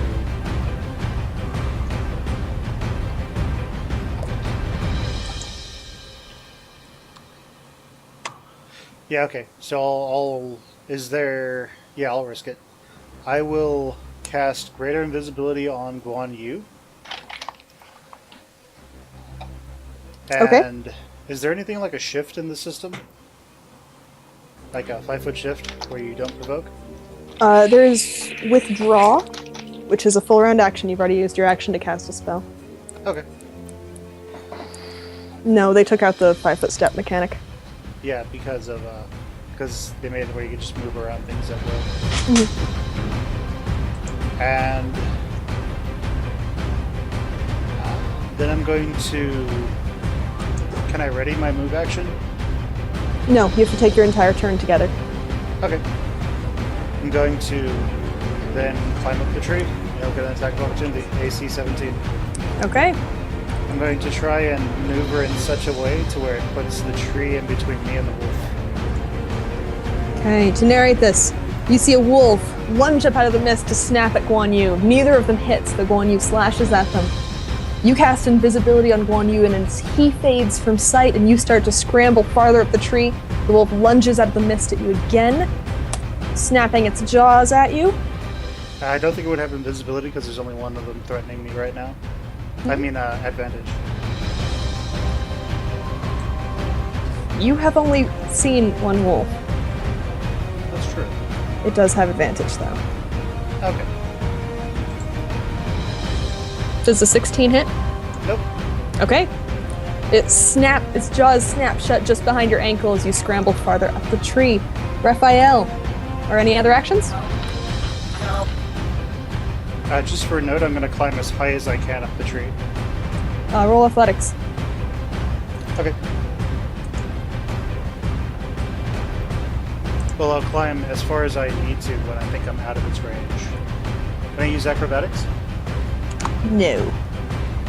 You're climbing straight up. It's strength.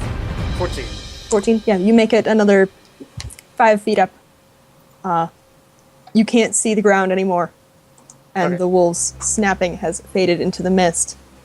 Remember, I dispelled the mist. The mist is still there. You dispelled the magic that was creating the mist. Oh, okay. Yes. Okay, Raphael. All right. I turn around toward all the scared gypsy people and I say, "Do not panic. Stay by the fire. Do not run. They will pick you off like scared little deer." And I walk forward to about here, and I'm going to use polymorph. Hold on a second. Let me get my spell sheet out real quick. It's 4th level, I think. Yes. Yes? Yes, I use polymorph, and I'm going to turn myself into a mammoth. Okay. You realize this means you gain the intelligence of a mammoth as well. Yeah. Okay. Okay. Just so long as you're aware. Well, it says I maintain like my personality and other stuff like that. Oh yeah, you can be a very Personality. friendly mammoth. But game statistics, including mental ability scores, are replaced. So Oh, you I'll- need to make intelligence or wisdom or charisma checks. Yo, Yeah. fucked. Well, believe it or not, the professor can deal with this. I'm just gonna stomp on some wolves. Some invisible people. Okay then. Do you have the stats for a mammoth? Yes, I have the stats for a I have the mammoth. stats for a mammoth. Okay. You have an intelligence of 3 right now. Remember that when you're role-playing your character, please. It's fine. But you do have a trampling charge attack, a gore attack, and a stomp attack. Your strength is now 24. I thought you said trampoline attack. Just lands on a wolf, just like spreading its legs out. I love that. Just hear a Okay then. That's your action. You can, yeah, you've taken your free action, your move action, and your attack action. So that is your turn, Raphael. Yes. Oh gosh.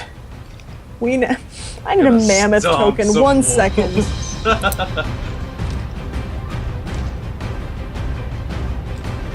Okay, meantime, we move on to You can just rescale his on you. I Battle want to just make got a it whole look lot hairier, huh? Ha ha. I'm going to attack the wolf that is closest to me.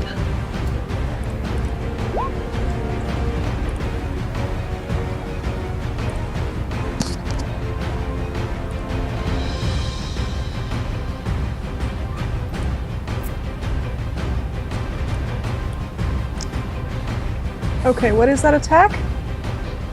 That's 16. Oh, well, 29 since I have advantage, and then 17 damage. Okay. Why do you have elephant token? That's Raphael. Out of curiosity. Yeah, I know, but why do you have that token? Oh, no, they have free tokens through Roll20. Ah, Yeah, they have like a token database. I spent so much money on tokens. Holy shit, you have no idea. I just make my own. Okay, Raphael, you now have 126 hit points. Yeah, I do.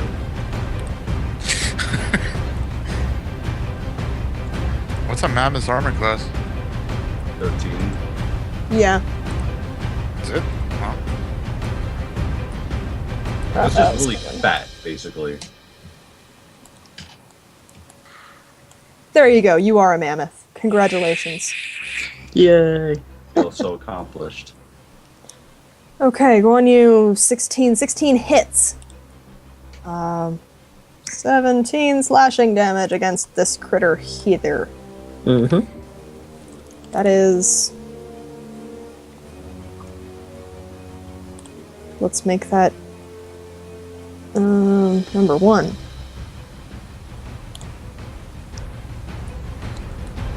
Number 1 is now 17 hit points down. Perfect.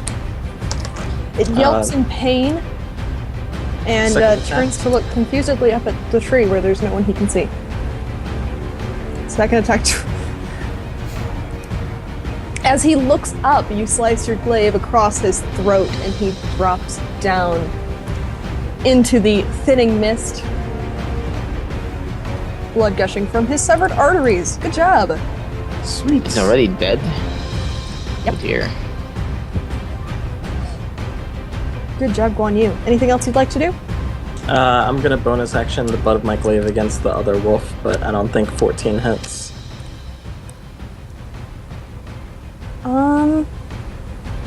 You can see the wolf next to you, but you can't see the other wolf. I Visibility can't see is it. still Oh, this 5-ish feet. Okay, gotcha. Never mind then.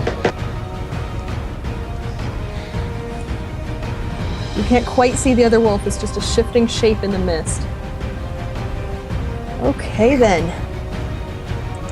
Anything else? You have movement? You have a free action? That's it for me. Okay. Which brings us on to these creatures of darkness and evil and madness, which are wolves. But they're covered in scars and odd lumps. Almost artistically placed.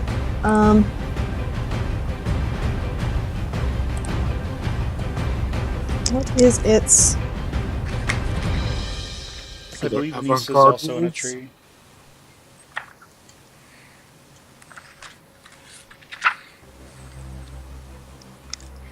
Okay. Advantage is a 9. Hey, Nisa, are you hiding in the tree or just kind of sitting up there? Hiding for now. Can you roll stealth? Yeah.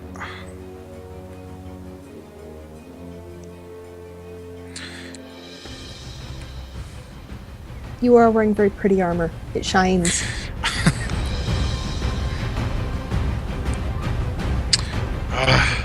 Just roll higher than 9. That'll do it. That'll do it. Yeah, you're sneaky. This wolf is going to leap past you and dart around this tent to attack the mammoth.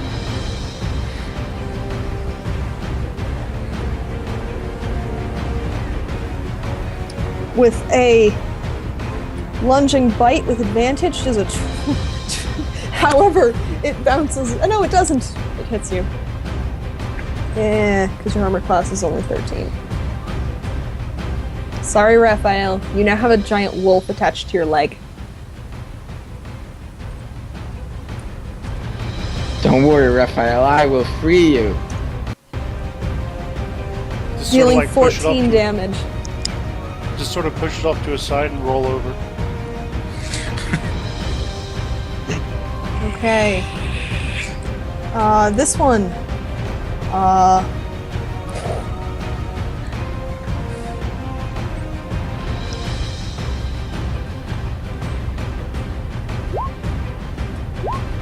Also does not see Nisa, so he's going to run around between these and attack the armored figure silhouetted against the fire. Oh no. Does a 25 hit? Yes, it Damn. does. Damn. I wish it didn't, but it does. Okay. Alright. It's okay, now I have a target. It snaps onto one of your ankles, dragging its teeth along before it jumps back, snarling at you. Your blood is now just- dripping from its Oh jaws. no, I don't need to do a constitution save, right? Is this a diseased piece of wolf? It's alright, I have immunity to disease. Yeah, speaking of, roll strength. Strength? I I can I'm do not going to make the strength. mammoth roll strength. There's really no point. Alright, you have a saving plus throw, right? Yeah, strength saving throw. Oh, you're fine. Can I, like, just shake it off and it flies, like, in the distance or something? No. Shake it Yeah. up. Shake it up. Okay. You can, like, do a performance check if you want. Another wolf comes loping out of the mist and attacks you, Themis. Oh, what a surprise. The gypsy's all shy out of the way.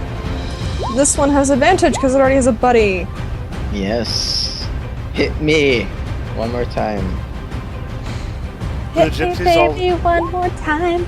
Okay, The gyp- 8 more damage. Roll another strength save. Oh, God. Oh, Don't you love God. these critters? I love these critters. I'm going to smash their faces in. You do that. Yeah, you're fine.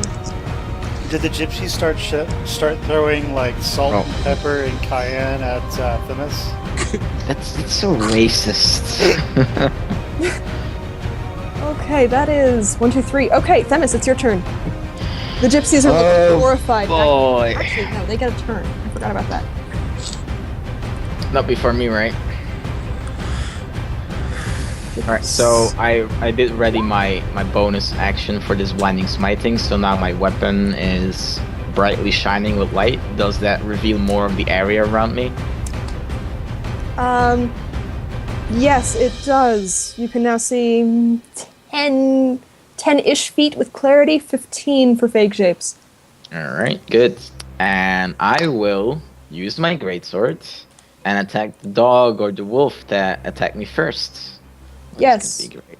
To I give would you like some to scale, use- these wolves stand as tall as you do at the shoulder, so... Yes, I would like to use Great Weapon Mastery, so I will reduce my plus bonus to hit. Does 21 hit? 21 does hit. Alright, I'm rolling 2d6 plus 10 for Great Weapon Mastery and my weapon damage. I am adding to that 3d8 because of my Blinding Smite. I'm adding to that 1d8 because I have improved Divine Smite. And I'm pretty sure that will kill it. No? Okay, 1 second. Blinding Smite and Divines. Where'd my foot go? Yeah, Divine Smite, it's improved Divine Smite. It's one of the things that is part of being a paladin.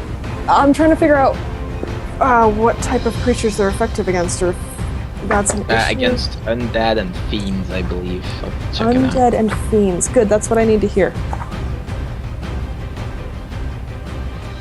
Divine Smite believe- hits everything, but it doubles the damage against undead and fiends. Yeah. Yep. Unfortunately, these are neither undead nor fiends. Oh well. Does this damage kill them? One of them? That's 21 plus 17 plus 7. Yes. 38, that's 45 damage. No. Alright, it then does. I'm going to... One to I'm the going left or one to the add, right? The one that attacked me first, the one to the left. Okay. Then I'm going to expend my second level spell slot and add another 2d8 to that. So that makes it 52. Yes. Okay, still didn't kill it. Then I'll attack it again. So I'm not going to use Great Weapon Mastery now, so roll d20 plus 9. How many attacks do you normally get in a turn? That's 2. 2. Paladins get 2 attacks. Okay. Yeah. So you get a weapon attack, and then if you're casting a spell, that takes your second attack. No. Improved Divine Smite is not casting a spell. The Blinding Smite was a bonus action that I readied. Okay. So the Blinding Smite adds to the weapon. So if I attack again, that would not add again. It would be only on the first weapon strike. So now I just do my second weapon strike, and if I want to add Divine Smite to that, it's not possible because you can only do it on the first strike. So it's just pure weapon damage right now. So Okay. 2d6.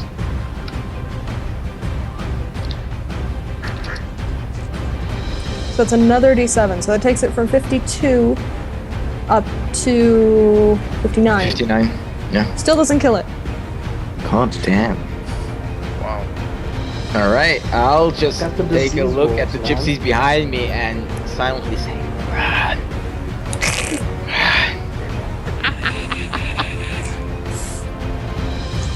Okay then.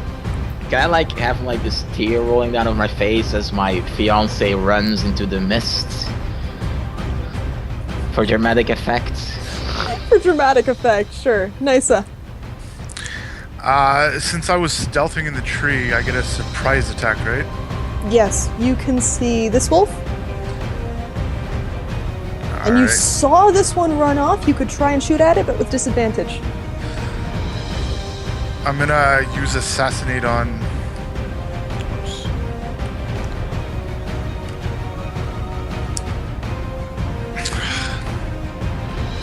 On this one. Okay. If I get a surprise attack, it's an auto crit.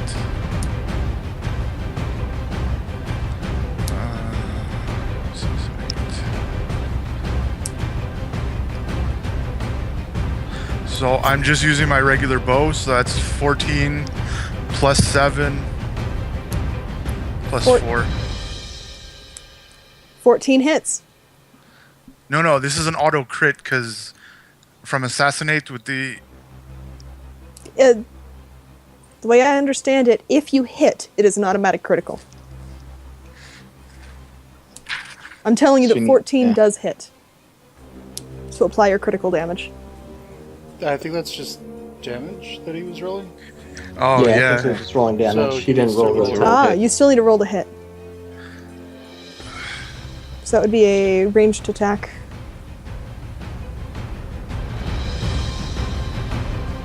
Would he have advantage because 18. Yes. 18 does hit. Cool. So 14 plus 4 plus 7. 25 damage to that wolf then? Yeah. And Nice. This is a crit. Does that double it? No, you No, roll this is damage already with twice. the crit. Remember, crit doesn't double damage anymore. It just lets you roll extra dice. Yeah. Yeah. That was 25 damage to that wolf. Which brings it down to that. Okay. Your arrow lashes out, sinking up to the fletchings in the side of the wolf, and it gives a pained howl to the skies. It's not dead, though. Sorry. Anything else you'd like to do? No, that's it for my turn. Okay. Maybe help the paladin in the mists. He can't see you. Damn it. Can he hear my whispers? No. Nobody can hear. And oh god! Well, there's a mammoth and there's a guy with a bright blazing sword. There must be something they can see. This one is going to step forward and attack the mammoth as well. With a bite, it has advantage on 24. I can see that wolf now, right? That wolf? Yes. Okay. Triggers opportunity.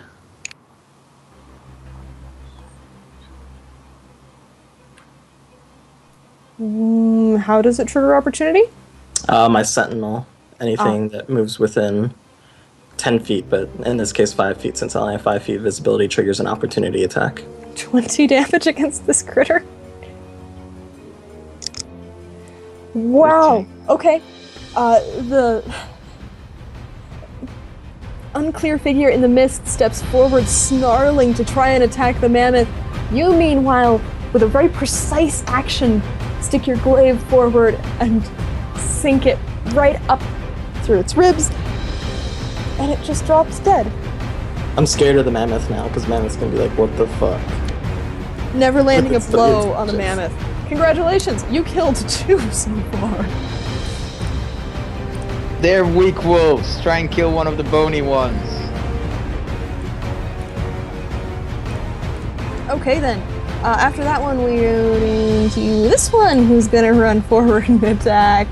Hey, look at that! Hey, I can see something now. Yay! Yeah, one of them runs forward out of the mists and attacks you. Does a 23 hit? Oh, absolutely. Okay then. Does he have advantage? Oh yeah, it's from the mist too. No, he doesn't have advantage. Does an 11 hit? Yes. No. Pardon me. No, it does not. Yes! Okay. Use your mind magic, Professor. Okay, the wolf lunges out of the mist, but you manage to duck under its blow, and its jaws snap shut ominously just above your head. You, however, escape unscathed, except for perhaps your poor hat, which got knocked off. Okay. That's 1, 2, 3, 4, 5. Goodness. Okay. Sorry, Professor. Another one's gonna run around the side of the tent and attack you. Okay. This one does have advantage. 17. 17 will hit, yes. How much damage does it do? Okay. I never read about this in my books. Ah! This is called pack tactics, guys. This one lunges more towards the center of your body and snaps shut on your shoulder, dealing 11 damage as the teeth tear through the flesh. Good job. Yikes. Yeah. And there is one more of these critters. It's going to run. How much range does it have?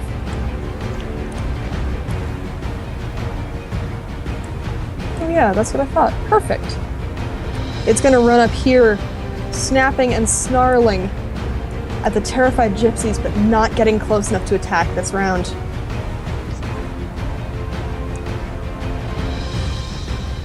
It's not my future wife, right? She be over Heather. Oh, good, she's next to me. Of course she's next to you. 4. Ha! Though her husband's getting kind of angry. 4 doesn't work. Or again. It's Her 2. husband is not angry. Her real husband's not angry. No, the real husband dies in this fight. Tragically. I didn't know wolves knew how to use rapiers. Sorry, Professor. I think you're destined to die then. Okay then. Oh. Goodness. My favorite part. Why are there so many papers right now?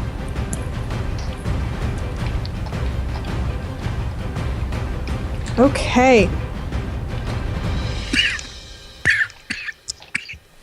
Oh, Professor, are you updating your the damage you've taken on your character token?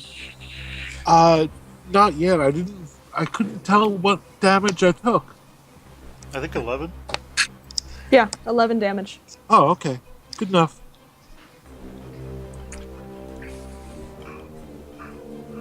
Nice. Roll perception. Oh, that's all right. Something appeared in the darkness.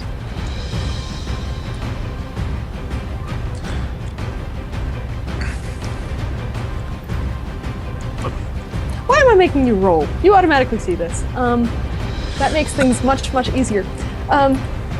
You hear a voice whispering and look up to see someone coalescing out of the mist as he climbs like a spider face first down the trunk of the tree above you. His eyes glitter oddly in the light as he That's fucking scary. approaches. Hey there, beautiful.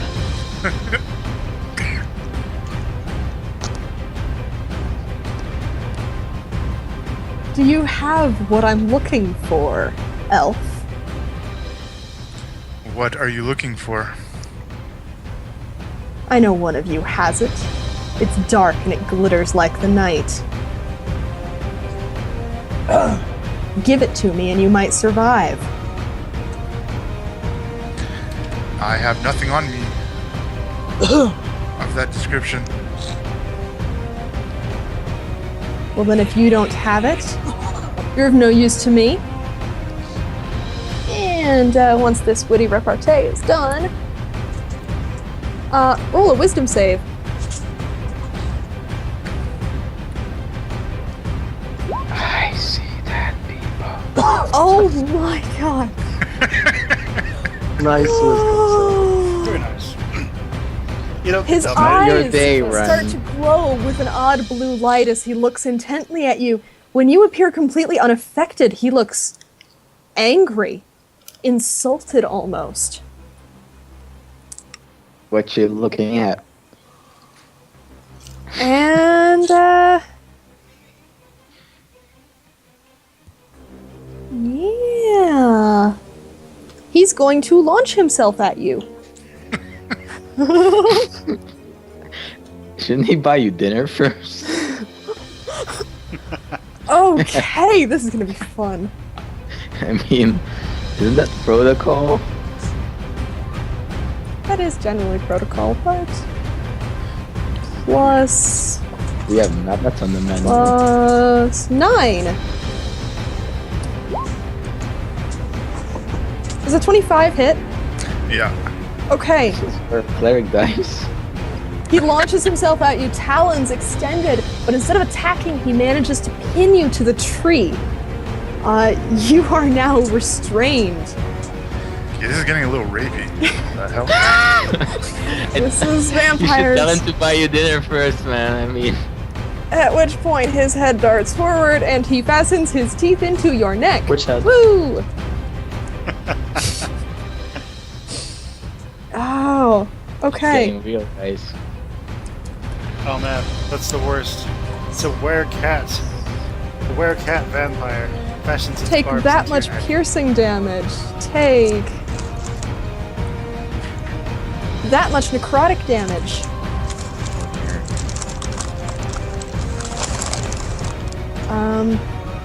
Your maximum hit points have been reduced by 12 until you finish your next long rest. Those hit points are done.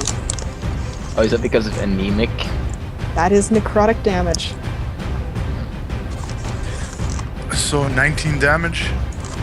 19 damage. The best part is, I don't think anybody's really aware of this happening. Knives is hiding in a tree. You might Are you want gonna to scream or anything? Yeah, aren't you going to scream? You could also just like throw both of you out of the tree and try to land on him. You know, knee first into his crotch. You might want to wait until he doesn't sink his teeth in your neck anymore, just saying. Yeah, that would be tragic. Okay then. And we move onward. Woohoo! It's me. Hey The everybody. mammoth. Roll perception. Oh, great. Everybody? Everybody. That's great. Perception is my thing. Oh no, it's the bush. Oh my god, our This wasn't perceptions great, are Ian. garbage. Trees all animated. This is such garbage. It's alright, I guys. gotta I roll. saved the day. I gotta roll for 13, I gotta 12, roll for 13, the 12, mammoth's 15, perception. 25. With my giant ears, gosh, I the hear mammoth. all. You hear And at that moment, your dog squeaking shakes. noises pitched higher than human ears could hear.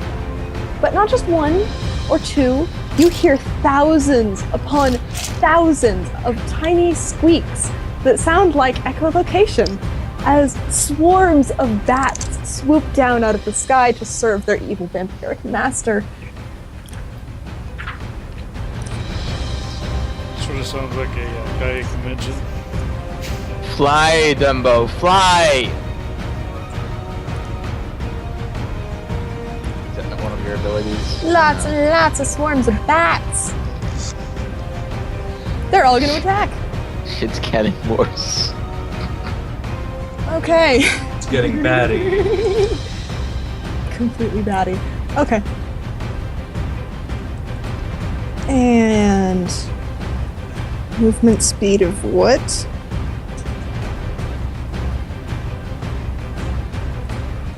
Okay then.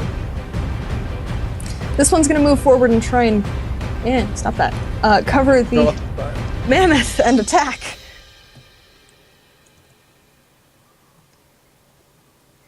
It's 3 plus 4.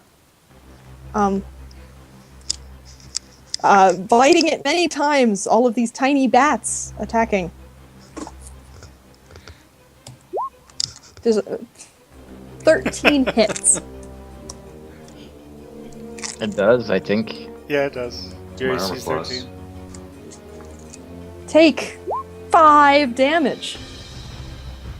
Oh no. These are gonna move closer. Swarms. Beating their way through the mists. Squeaking. Whistling. Their dark shapes approaching. This one is going to also attach itself to the mammoth as the nearest target. I'm actually happy there's a mammoth because I would not have liked all of these bats swarming me. Yeah, you've kind of outlined yourself against the fire. Take 4 more damage.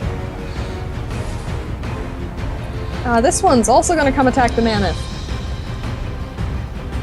Good Jesus, job, everybody mammoth. wants a piece of the mammoth. It's that mammoth. It's that Juicy, mammoth. succulent mammoth legs. Take another 6 damage. This one's going to move closer. This one's going to move Oh. closer. This There's one's going more. to move closer. Oh, Closer. Oh, poor professor. Closer. This one's going to attach itself to the professor. You know, guys, I think it might be time to start thinking about other strategies. Professor, these tiny black screeching things attach themselves all over you and start biting you. Take 7 damage.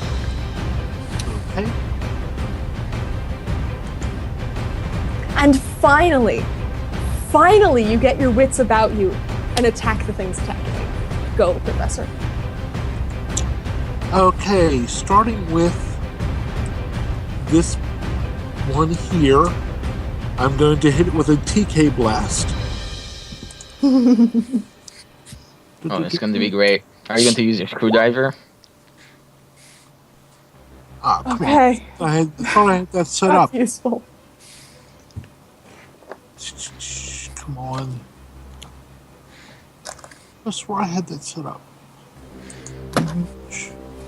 I do not. Well, you're also kind of crazy, so that explains a lot.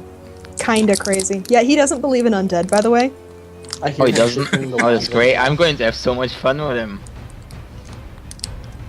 The professor is one of the characters who went through beta testing this with me. You guys are the first group to actually go through it. I'm tempted to cast animated on something while the professor's here to show him. Okay. Let's see if this works. Okay, the first bolt that hits does 1 point of damage. To Oh, this wait, wolf no, here. Yeah, don't you need to make an attack roll? You still have to make an attack roll. I'm sorry. Mm-hmm. I don't know how this thing got messed up.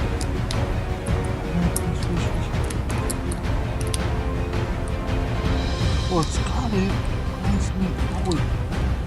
Didn't we switch character sheets when we switched the page over?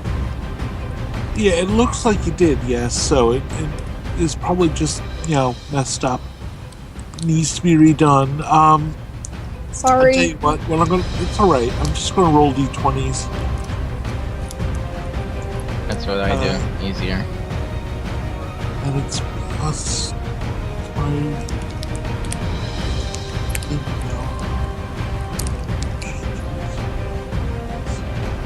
Plus 8. First bolt, critical hit. Yeah. Okay. So I will do another d10 to that one for 7 points.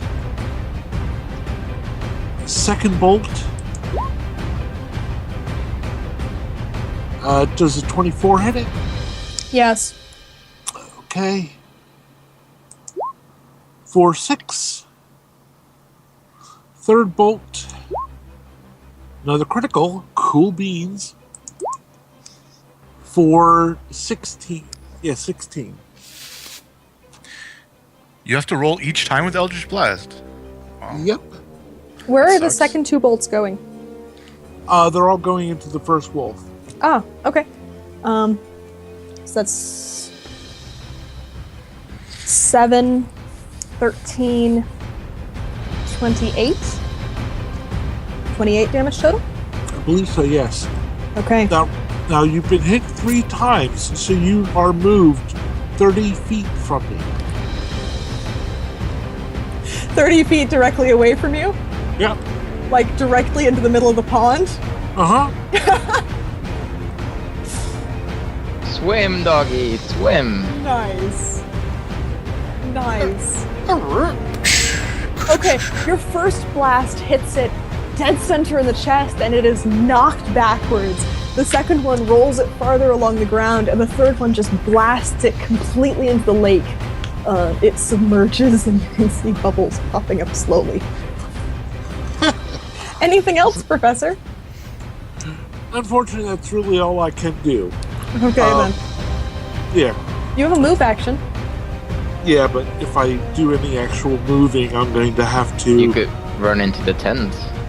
Yeah, maybe Super Lady Baba has like some super wolf killing spell.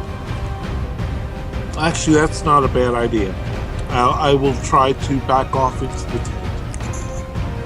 You see, I have good ideas sometimes. Okay. You're gonna get reaction attacks from the swarm that's on you and the wolf in front of you, but that's it. Okay.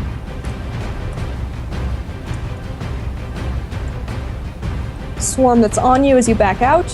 Yeesh. It's okay, just a flesh wound. Take 7 damage from that. Oh, that's a lucky roll.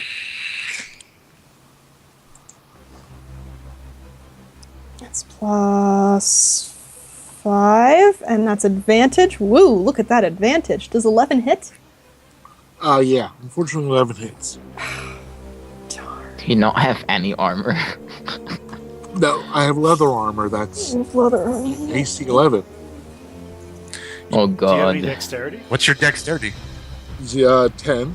Oh, Oh. You did something wrong, sir. Okay, he's an then professor. academic. He's a professor, Yeah. not a fighter. take another 14 damage. Yeah, the lady needs to help out. You do manage to back into the tent, though, letting the door fall closed behind you. He's gonna go to the Great Lectern in the sky. Library of Eps. So just remove that 21 damage from your health bar, I suppose. Come on. It's You dealt okay. more damage than you took this round, so that's good, I suppose. Just barely though. Wait, how do they heal? How do they heal? Yeah, how did he heal? I didn't. I just Okay. hit the wrong button. Okay. Okay, which brings us back to the top of the turn order. Ismagil, Ismagil can't see anything right now, can he? you're 15 feet up. It is the top of the turn order. The mist is slowly dispersing into rags and tatters. You can now see. Well, the paladin is like has a big fiery like sword. Can I see him? Yes. Or is the minotaur?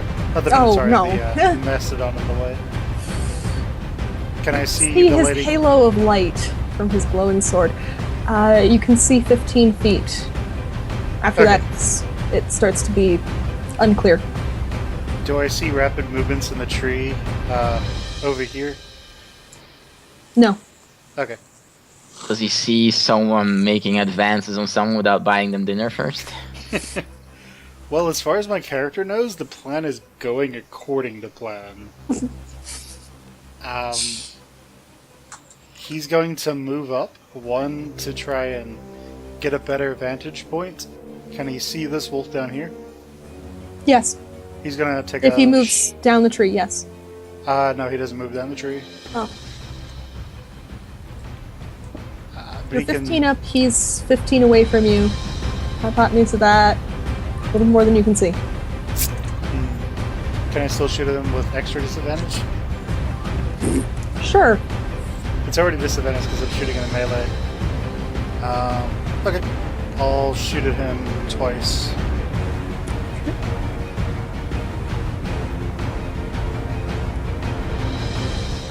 Disadvantage doesn't stack, but No, it doesn't. I think that half cover is explained in here. Okay, so that'll be a 23 and a 23 to hit. Okay. Let me find cover quickly.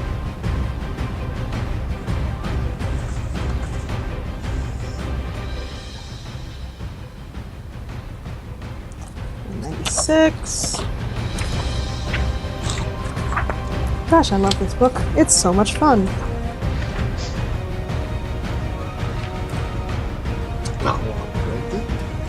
Okay. Oh, I am looking forward to the next round, Oh, which I'm yeah, you're surrounded by three fine. wolves. Okay, You're fine. that's going to be 22 damage to this wolf. That wolf. Okay, 22 damage to that one right there. And he yells, "Sounds like the plan! Sounds like everything's going according to plan!" Okay. And Anything else you'd like to do? Stealth check. Okay. Okay. You just shouted. I know. Really? Could have been a muffled shout. I don't even know how that works. Yeah, but nobody can Oh. actually see me right now. They just know there's something He in the threw his direction. voice. Roll stealth. Okay, 22. Oh, okay. Fine. You're stealthy. You're too good to this man. Freaking OP characters. Onward then. On the bright side, we do have somebody who's almost dead. hey, Mammoth, do your thing. Raphael.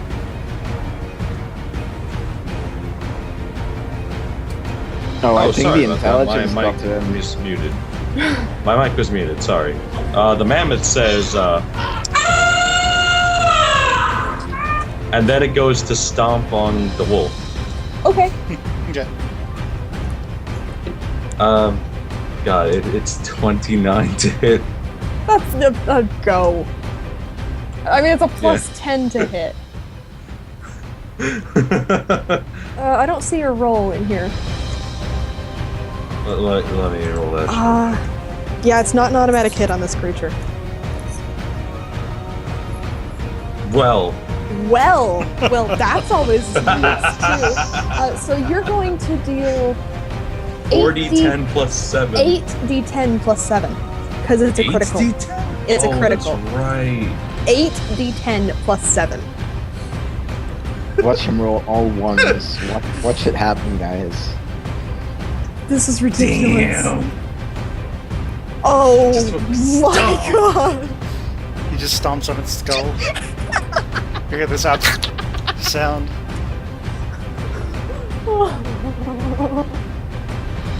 You stomp and you feel the crunch as its ribcage is crushed under you as its spine escapes, but it's still living until you give one last little effort that pushes it Hey, to the edge. my wolf survived 59 damage. I don't know how. It had 53 health, but I'll give that to you.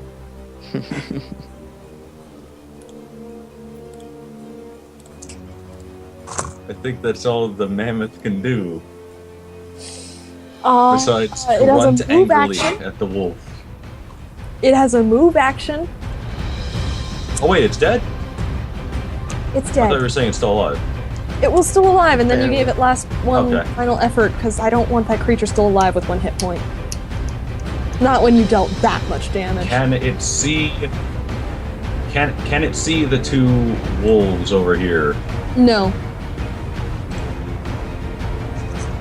You are, however, covered in biting bats. Yeah. That is. Yeah, I am. Yeah, that is true, but it can't do much about those bats. So it's gonna move forward toward the light that it sees in the distance. Because light means safety. To a There is no light in that direction. Yeah, Wasn't that the burning sword or something? Burning that's sword with is right here. Temis. Oh, Yes, that's my sword. oh, I thought that was I'm nice sword. invisible. Then it's gonna move toward the light because light means safety.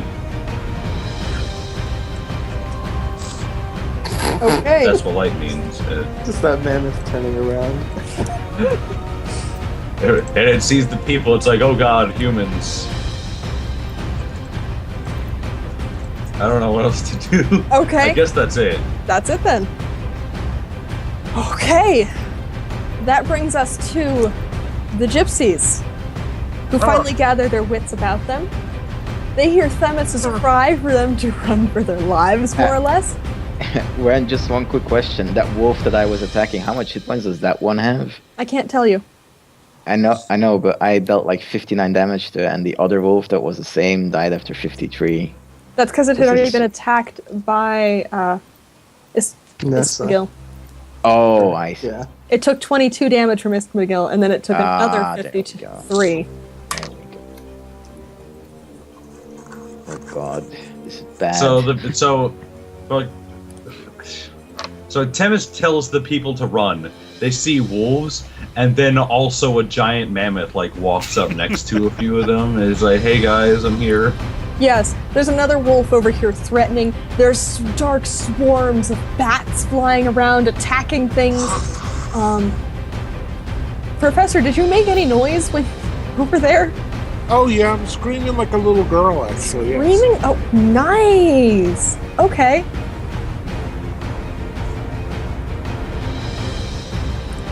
Screaming like a little girl. Oh yeah. It sounds like something he'd do. Well then, if you're screaming like a little girl, girlfriend is going to Okay, come on, go away, Mammoth. Girlfriend is No, going where's my to girlfriend going? run No. for Madame Ava's tent. When they say her take off, several others run with her. Oh no. Do they all draw attacks of opportunity and the wolves are just like, delicious. Oddly enough, the wolves don't seem interested in the gypsies. It's a setup. I told you these guys were gonna try and kill us. These ones are going to back towards the tents and leave you, Themis, on your own facing the wolves. These three are going to back toward this caravan. The wolf turns to watch them but does not attack them as they move. Clearly, I am much more tasty than these gypsies. So much for being a gypsy. I On will you. win their favor. I'm gonna move forward 25 feet to. don't Actually, I guess forget to 20 steal feet my to help kill. out Tennis. I am gonna steal your kill. I hate you so much. I'm gonna swing at the wolf in front of me. Let's see.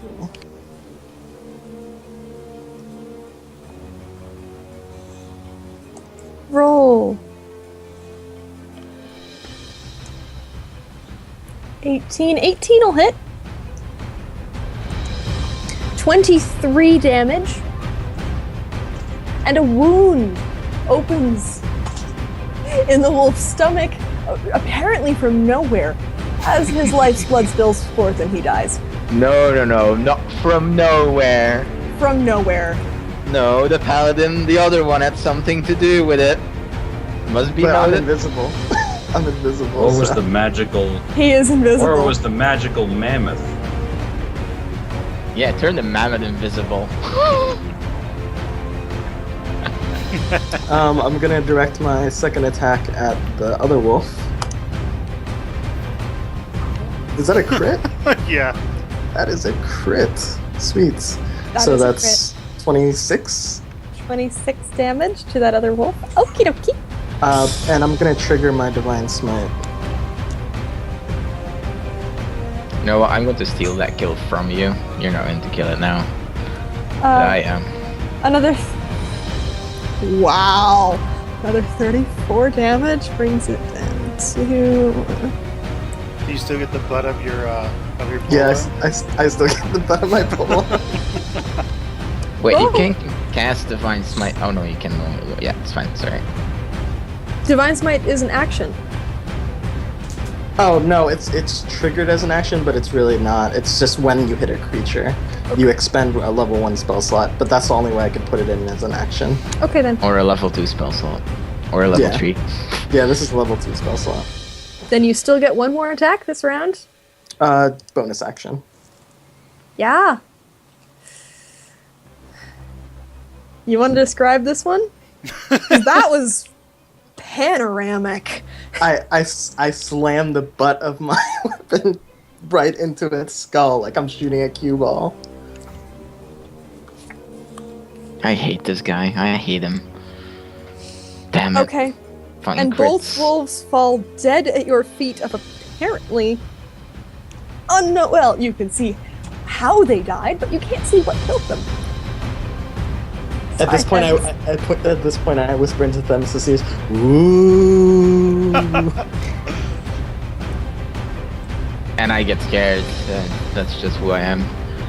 Okay. Wait, Themis, it sounds like it's undead. We move on to the wolves. Wait, so both wolves at our feet are dead, right? Yes. Alright. I'll mark off the other one, sorry. No dead wolves. Okay. This wolf is going to approach the entrance of the tent, get here, and stop. Shake its head and snarl. And then go running away. There we go. Themis had a bright idea of letting you go into the tent, Professor. This one, on the other hand, is going to step forward and snap at the gypsy.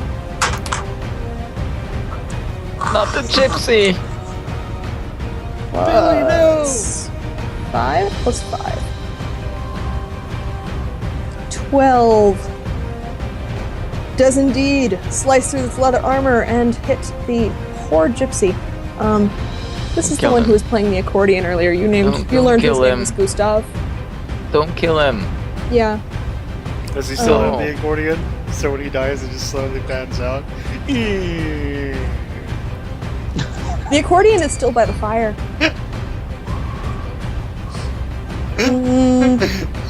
2d6 plus 3.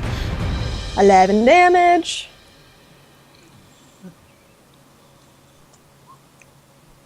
Okay. And the gypsy is knocked back into the side of the wagon, shaking it on its wheels as the wolf sinks his claws into the poor man's side. He screams in agony because, inch-long wolf fangs in your side. That's no fun. No, that's not fun indeed. That's, no fun at all. However, he had an attack readied, just in case the wolf attacked, so... Just in case you get past the paladin that was risking his life for him. He has his heavy crossbow gripped tightly. He puts it right up against the wolf's side. He still has to roll, unfortunately, because that's how Dungeons & Dragons works. But he hits!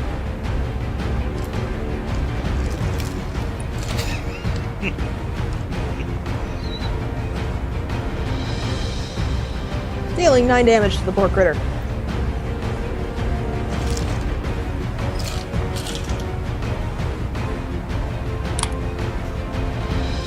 Okay then. Brings us to Themis. Alright, this is my chance to earn my gypsy stripes. I am just going to move forward over here and I'm just going to slash that wolf. That's what I'm going to do.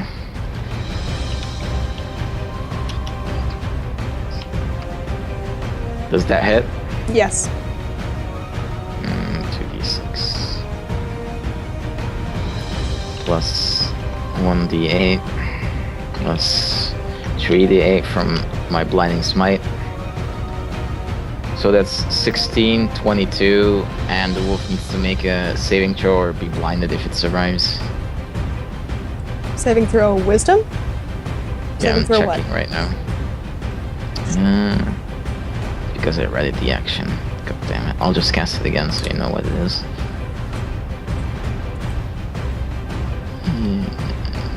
Here it is. Constitution saving throw. And my constitution modifier is 3, so it needs to make a saving throw of 13, I believe. Okay, to use Blinding Spite, you need to use an action to cast the spell. Then on your next attack, you deal the extra damage. So Blinding Smite counts as one of your attacks. Oh yeah, I know, but if I cast it before, right? Because I attacked with it the first time, and it's still in effect because it's a concentration spell. Perfect. So that would still be in effect right now, if I'm not mistaken. Okay then.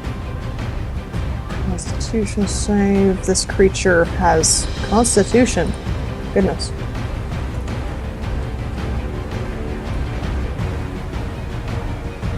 Yep. Or not. It's been Alright. blinded. I'll just... No, I should have just killed it anyway, so I'll just roll a d20 plus 9 again. Does that hit? Yes, it does. 2d6. Remember, because it's blinded, you get damage. 1d8. So 9 damage. Okay. Still alive? Still alive. Its fur is Holy shit. singed. Still alive. I'll just burn my last... Actually, no, it's dead, sorry. Oh, okay. God damn. How are the gypsies responding to this heroic act? The two gypsies who weren't attacked looked shocked. The one who was bitten looks like he's in shock.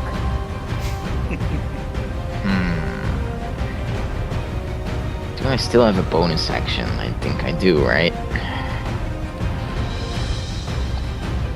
Because you this is thinking? important. I need to impress the gypsies. Where is it? Shouting No. is a free action. No, I shout to the gypsy. I say, I will heal you soon, sir. Just hold on as I try and fight off these hordes of crazy monsters and other things. And I shall be one of you soon. Okay, then. Is that your turn? Yes. Okay. Nysa, you have been grappled against the side of a tree by a blood-sucking demon. What are your actions? You can try and break free of his grapple, you can attack him. Casting out on a date. Nysa. Nice. Tori, you there? Yeah. I was muted. I hate that. I guess I'm gonna present my bow since my holy symbol is on it. And channel divinity. Okay, then.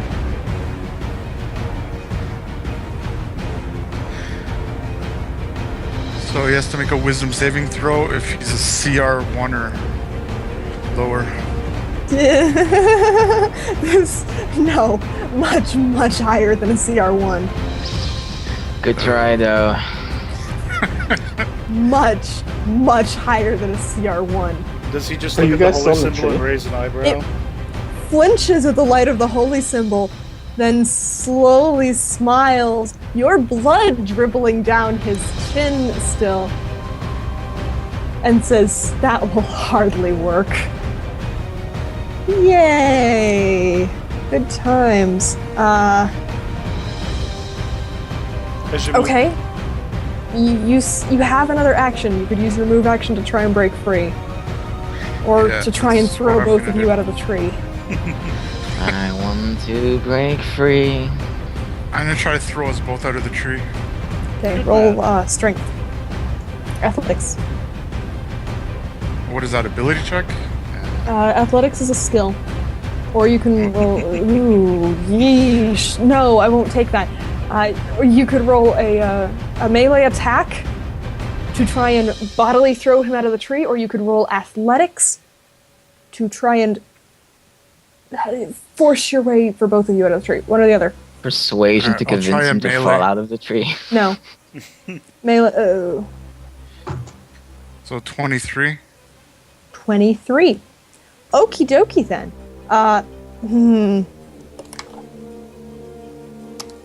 Yeah, that'll do it. Both of you fall from the tree. 1 second.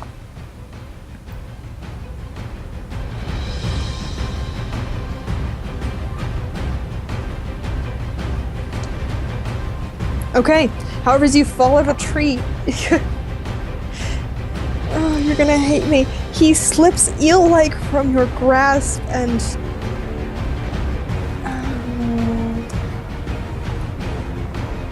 Where are his skills? Feeds a second time. It's +9. Yeah. Rolls on the ground without taking harm. You, however, take 1d6 from falling out of a tree. You are, however, no longer restrained. It's the silver lining of the story.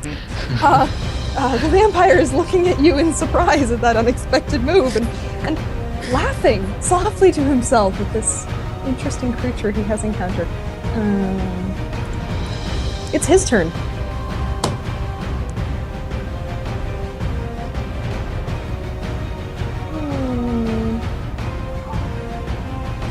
What is he gonna do?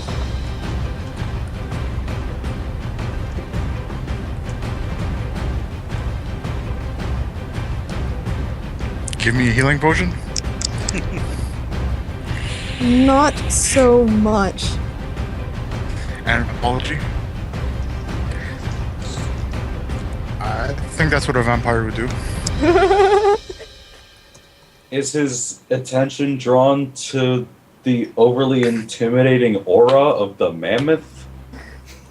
He's going Oh, to lunge at you again. You're already prone on the ground from falling out of the tree. which means Would we he have has heard him advantage. falling from the tree?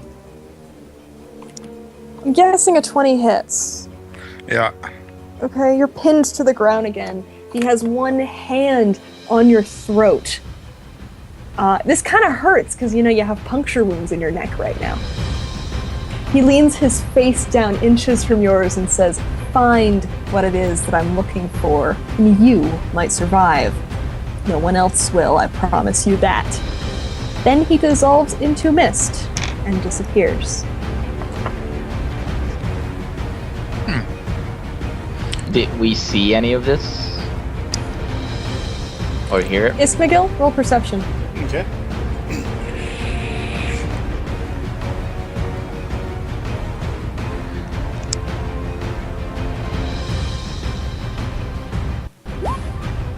"23. Yes, you saw this.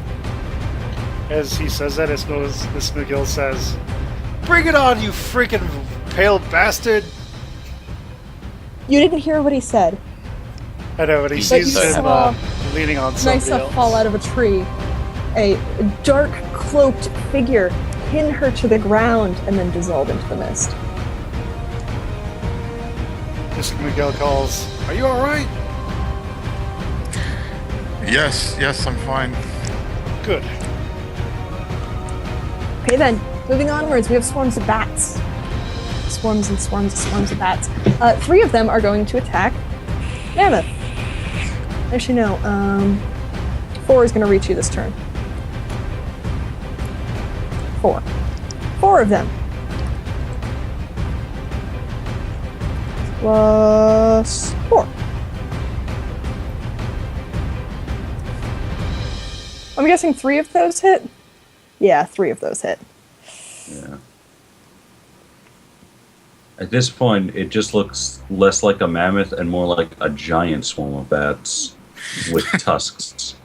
Looks like a vampire mammoth to me. Okay then, take 16 points of damage.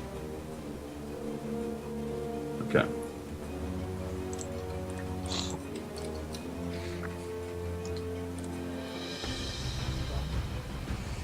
Okay then.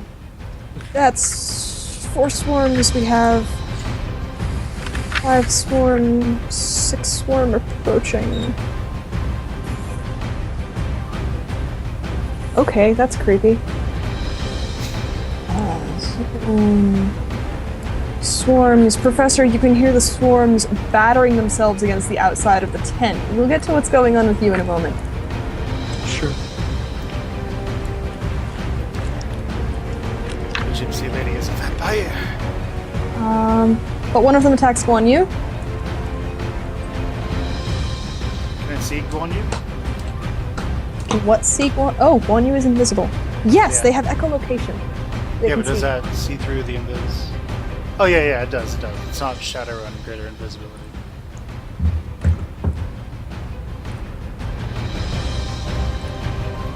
Yep.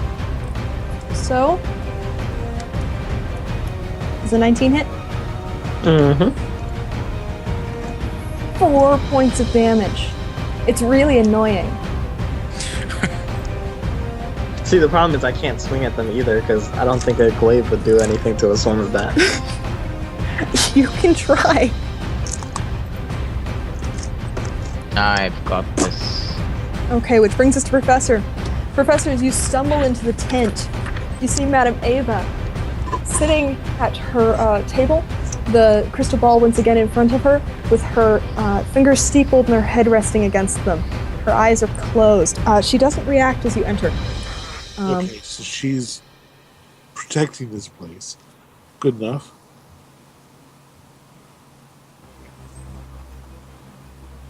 Perhaps Outside, give her a you can back hear rub. the sounds of battle, the mammoth trumpeting, wolves snarling, the sound of metal ringing off of metal, shouts approaching the tent, and then the sound of hundreds of tiny bodies battering them against the fabric of the tent. Madame Ava doesn't react to any of this.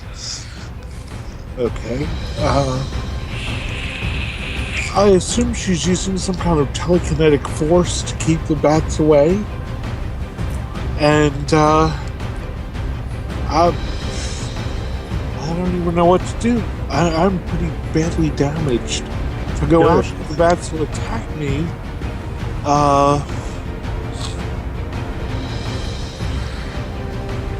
Light some candles, make her feel at ease so that she can keep her concentration up. yeah, I checked to see that to make sure that she's not damaged in any way.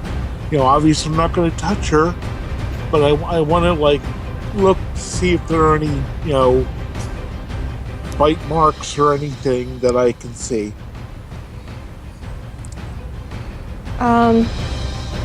Yes, as you walk around the table, you see that there are a set of bite marks in her wrist. Oh no. Okay.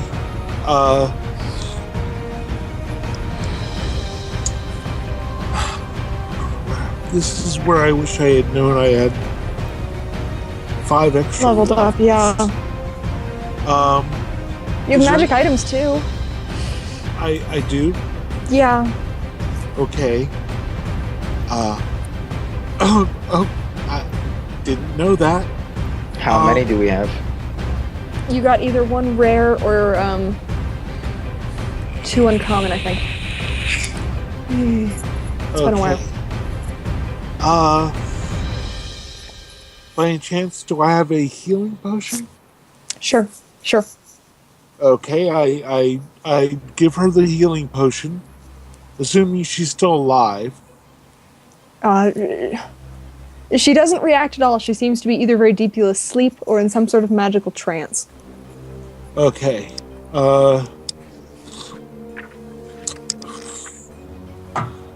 Bugger me. No thanks. I don't have any. God, I love this emotional torment. Well, My I'm evil just- little GM Do I is drink so it happy. myself or do I force feed it? The gypsy fortune teller who was very unhelpful and who I don't quite believe is true. But I still don't want to see anyone harmed.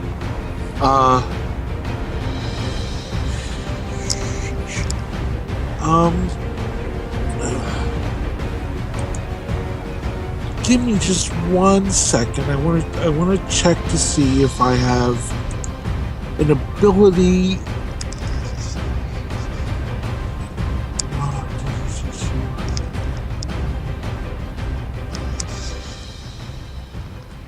Oh, yes, I can do it. I am going to use Misty Step Okay. and make sure that does what I think it does. Give me a second. I wish I had known. I feel bad making everybody wait. Just gives you a 30-foot teleport. Yeah, it's a bonus section too, I believe.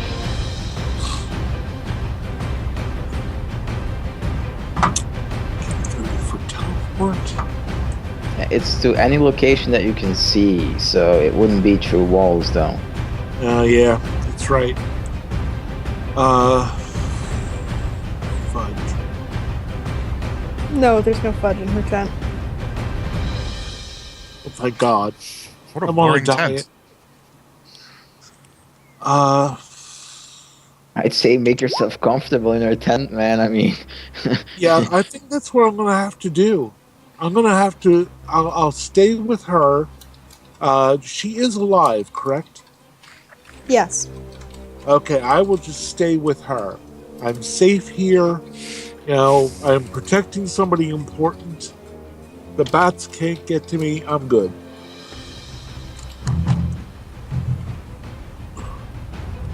Okay then. Which brings us back to the top of the turn order, and it's McGill. This McGill is going to... He's going to grab a hold of his rope and slide down, since I don't think the invisibility is going to help at all against the bats. Can he do that as part of his move action to get to the bottom? Yes. Okay. The rest of his move action, he's going to move over here to the bats. He's going to use his Green Flame Blade spell, which does additional fire damage to enemies who are hit by it. Yeah. Okay, so that look, if I'm reading it correctly, that is going to, at my current level, it's going to do weapon damage, which I'm pretty sure the swarms are immune to if Pathfinder was any like guide. But it then does 2d8 fire damage to that one, plus weapon damage if it takes weapon damage, plus, and then one next to it, an enemy of my choice takes 2d8 plus my spellcasting ability modifier. So does it do do the bats take melee damage, or should I not roll that? Roll it all out. Okay. Other stuff is going to be happening because you're attacking an enemy, but there's also an ally in that square. Yes. It's alright, it's a mammoth. Okay. Can take things. Okay, that will be... So roll to hit and roll all your damage.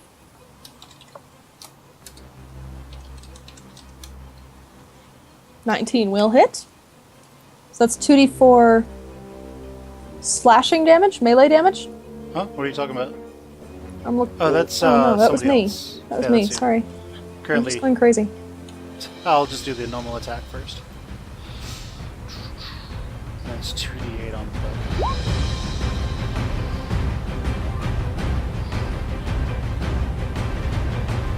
Alright.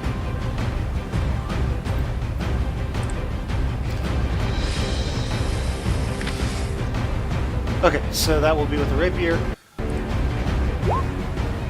So that's 20 damage to hit. 20 to hit does hit. And then that particular enemy, it takes 7 piercing damage as well as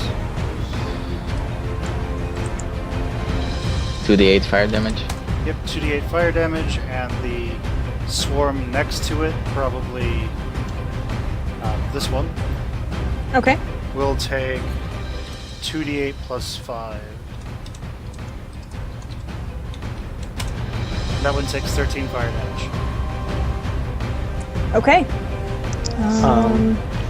As I see his attack, I'm gonna yell out to Istmigel to remove the invisibility from me. Okay, I'll stop concentrating on the invis. Perfect. Let's see. So that's 17. Take 9 damage, mammoth. Yeah, sorry, you got hit by. It's half damage. So this swarm, the one that you attacked, took 14. And the other one took 13. Neither of them are dead, sorry. Oh yeah, I don't expect them to die from that. Math is hard.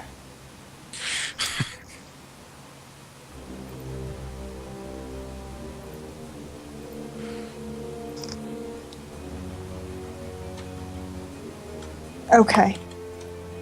Which brings us on to Raphael. The mammoth. Oh, right. This is where he now, starts to covered fly that with those big straight. ears of his.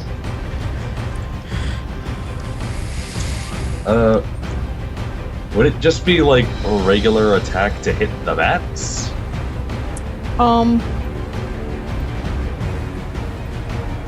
I'll let you take the stamp attack to like rampage around and try and hit them with your body. I mean, they're bats. If you hit them hard enough, they might die. Okay. Hit him with your ears.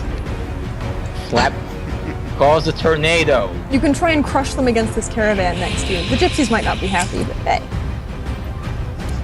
Ah, whatever. I saved their lives. I'm an elephant. Ah. 15 hits. And elephant damage. That's 48 plus 7. 48. Oh, that was wrong. Okay. Subtract to To the. subtract 1, it's only 25 damage. Dang it, you still kill one. Yeah. Did it, guys. Killed the bat. This one there is dead. The angry elephant now stomping around. Trying Yep, to kill the bats. rampaging like a freaking monster. Anything else?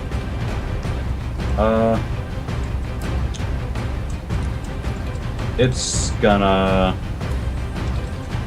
get closer to around like here, Okay. trying to get away from the bats.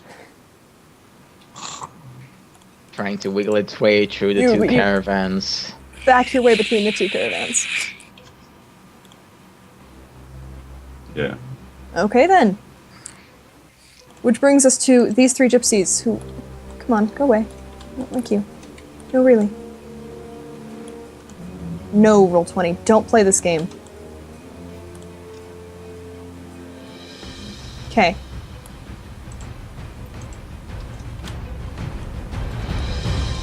They're gonna run this way. The wounded person as well. Yes. One of the others is helping him gimp along. They're gonna meet up with the other group. Which one's not the really. wounded one?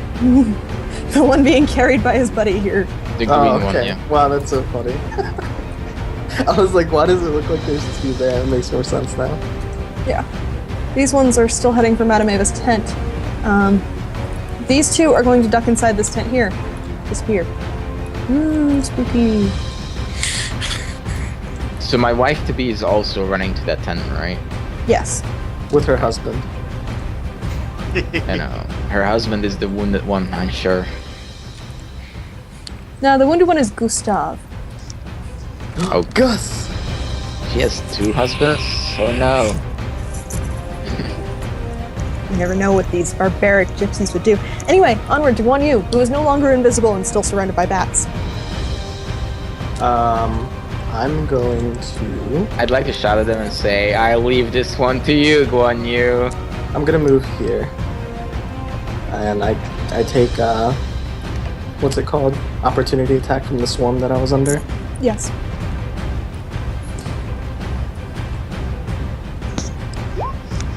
Oh, shoot. Oof. That hits. That crits. Take 14 damage. Okay. 14, so... Wow.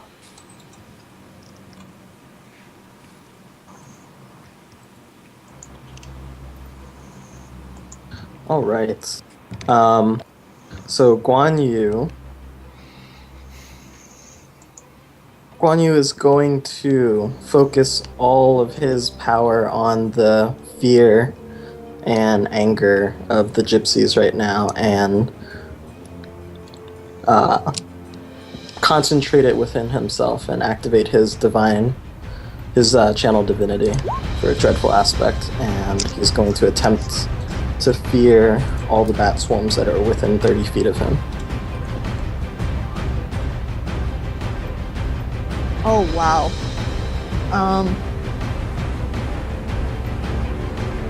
Okay. It's like, Okay, that's a wisdom saving throw. 12. Okay.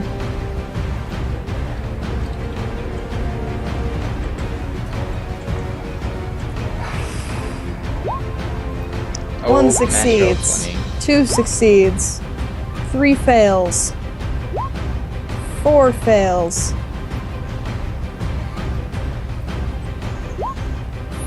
5 succeeds. The one next to you, does that succeed or fail? 13 succeeds. Okay.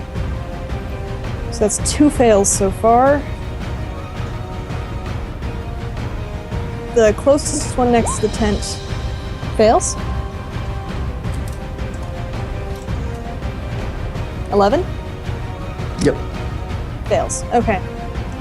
The next farthest one fails, and the farthest one fails. Okay. And they have to move their speed away from you, right? Mm-hmm. And they can't head towards me. and they can't attack anything. They have to focus on staying as far away from me as Didn't possible. you roll too many saves? Because it's 30 feet and the ones at the tent are 20, 25, 30. Oh, yeah, 45 feet. Never mind. That one's going there. This one's going there. This one's going there. This one's going there. This one's going there. This one ran away. This one is actually dead because it drowned in the lake. A bat swarm. That wolf. Oh, yeah, the wolf is great. Okay, then. Good And times. I'm gonna use my second action for lay on hands, and I'll heal the Oh, wounded guy god for 10 damn health. it. Steal my fucking ideas all over again. I love this paladin rivalry. Okay. As I'm healing him, I say, "Go onwards. I will stay and fight." Okay, the wounds in his side knit back together, you can see through his shirt, and he stumbles back to his feet before running off with his buddies. Okay, after Guan Yu is Thamus. Go, happy fool. I hate him. I hate him so much. Live forever. Alright, let me take a look here. Alright, good.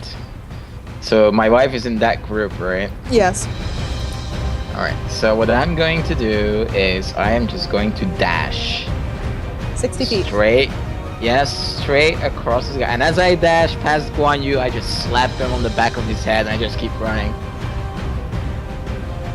And I go into the middle of the tent and I go stand next to the professor. And I shout to my wife as I run by, I am going to take care of the woman inside of the tent because I feel like something is wrong. Just let the show in the passing by. Yes. Do I need to roll like a strength check to just hit him in the back of his head? Roll to hit. Basic melee attack. Roll d20 then. D20 plus your proficiency plus your strength. Alright, plus 9. Hits, it must be. I don't think 11 hits. Nope. God damn. I duck and then I smirk at you as you run by. God damn it. I hate him! Okay. God, this is fantastic. I love you all.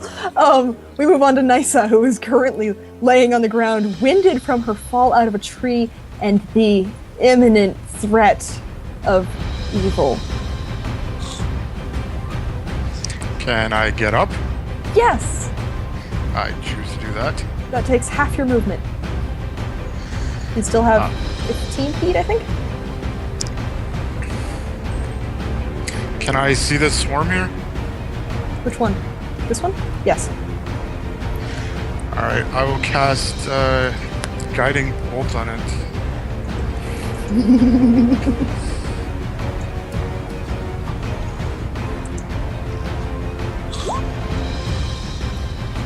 Oof. Wow. Okay.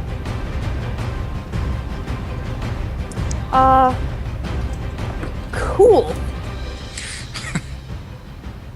One second while I look something up.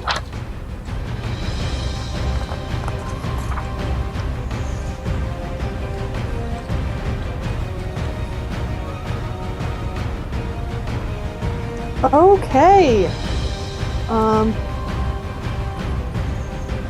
A flash of light streaks from your hands, shoots right through the bats, and the heat of the blast withers their poor little bodies, and they all drop dead. Good job. Huzzah. I like the mage. I like the cleric as well. Okay then, which brings us to... Did I rolls? Nope. Brings us to... Nope, which brings us to... Yes. Okay. Save is failed.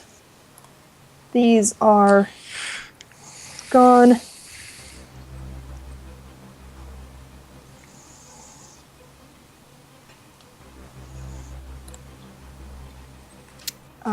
Okay.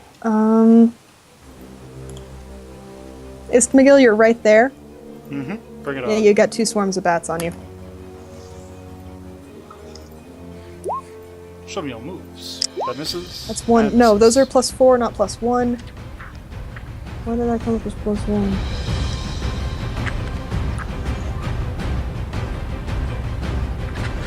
So it's a 15 and a 22. 15 will miss, 22 will hit. You get slightly annoyed.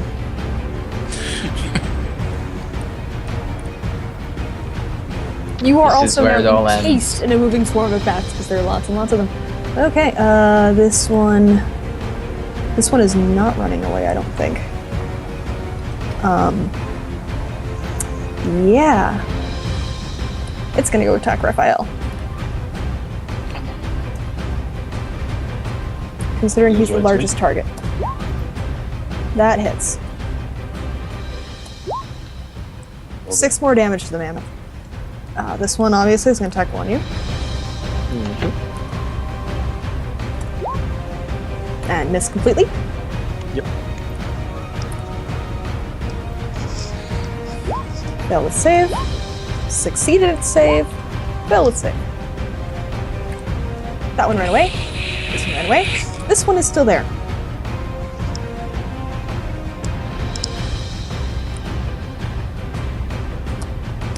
And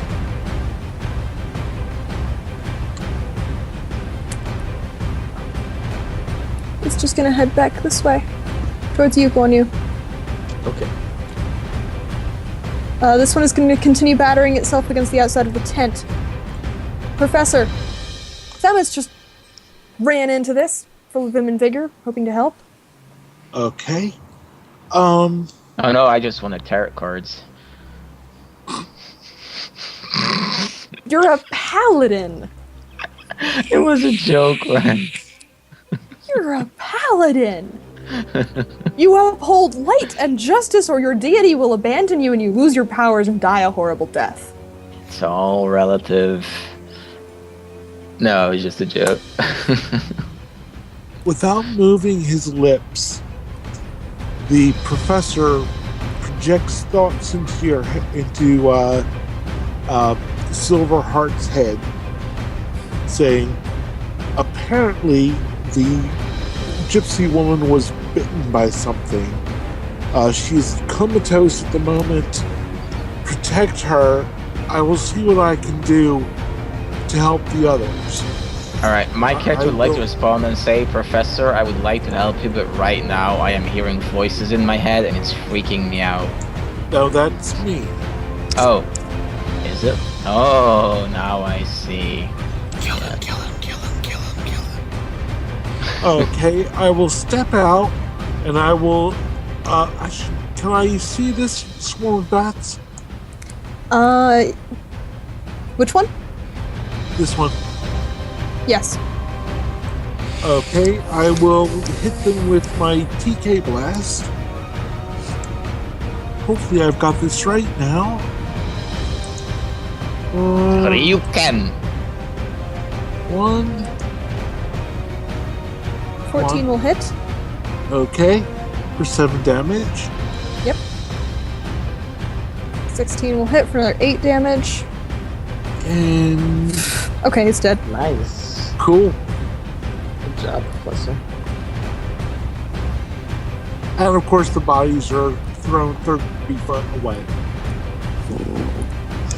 The burned and mangled bodies of bats, torn into tiny pieces and singed beyond recognition, are tossed into the pond. Good job. Fish are gonna eat so good tomorrow. Brings us back to the top of the turn order. Istmagil. Miguel's going to walk over to here. Out 2 of the attacks from bats. Okay.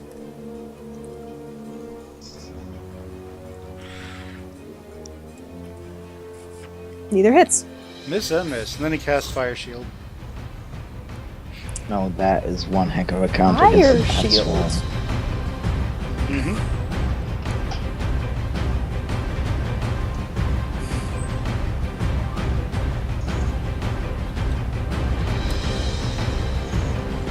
Basically, when the bats try to attack them, they'll take damage if they hit. But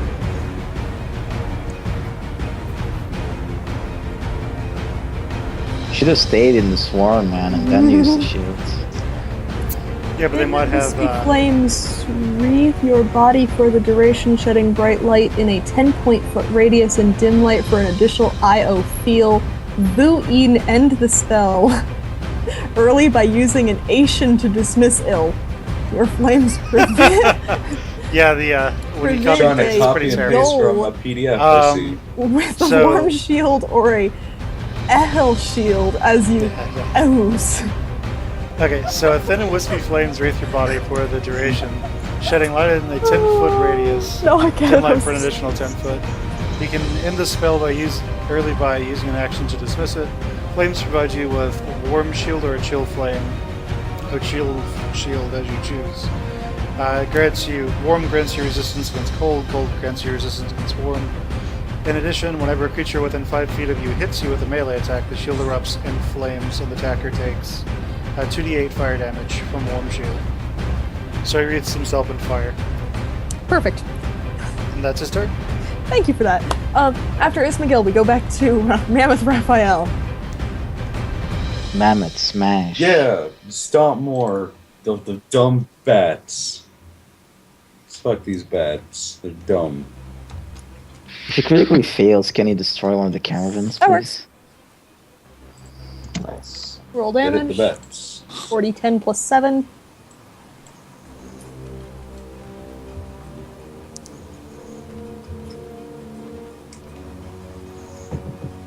No, Awesome. that doesn't work. 40, 10 plus 7 damage. There we go. Yeah, okay. This swarm of bats is dead now.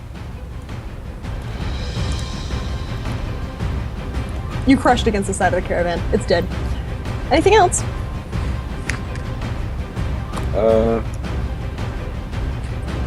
The only other threats it sees is the other swarm of bats on Guan Yu at the moment. Or can it even see those bats? It can see the ones on Guan Yu, and it can see the ones over here that Ismail ran away from.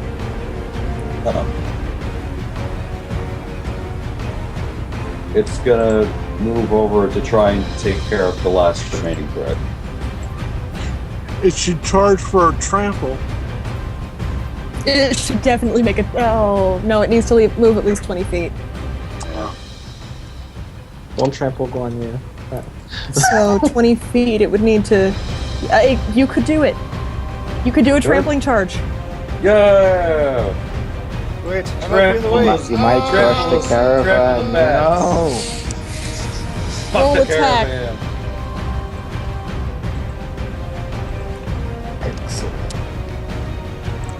You're rolling a gore attack with a plus 10. Wow. That. Oh. Are you serious? Okay, then. Alright, so I don't get trampled. You know, you are just ruining my future house because that's the tent where my future wife lives. Yeah. Roll a d6, Raphael. Oh no. Oh no, my house. Yeah, there could be people inside. No, all of them ran. Oh, good. That's a nice high roll. So you charge forward, tusks swinging to try and hit the the bats, but your foot slips in the bloody corpse of one of the wolves, and instead your head swings directly toward Ismail. The attack misses. Oh. Ismail, Great. he does a somersault in between your tusks. At least the house was unharmed. Okay, then it's a narrow scrape though. His tusk Oh no. slides past your head. You can hear the wind whistling. Which brings us to the gypsies. Move. These two gonna dash past one you, catch up with the rest, and all of them are going to run past the professor and into the tent, where they see their beloved Madame Ava unresponsive at the table. killed her. Totally. And Fennec standing inside, That's alright. looking at her. We'll get there in a moment. Go on, you. Go on, you. Let's see. I will go ahead. Can I attack the swarm that's on top of me, or do I have to move out of it to attack it? You can attack the swarm that's on you. Okay, I'm gonna attack the swarm that's on me.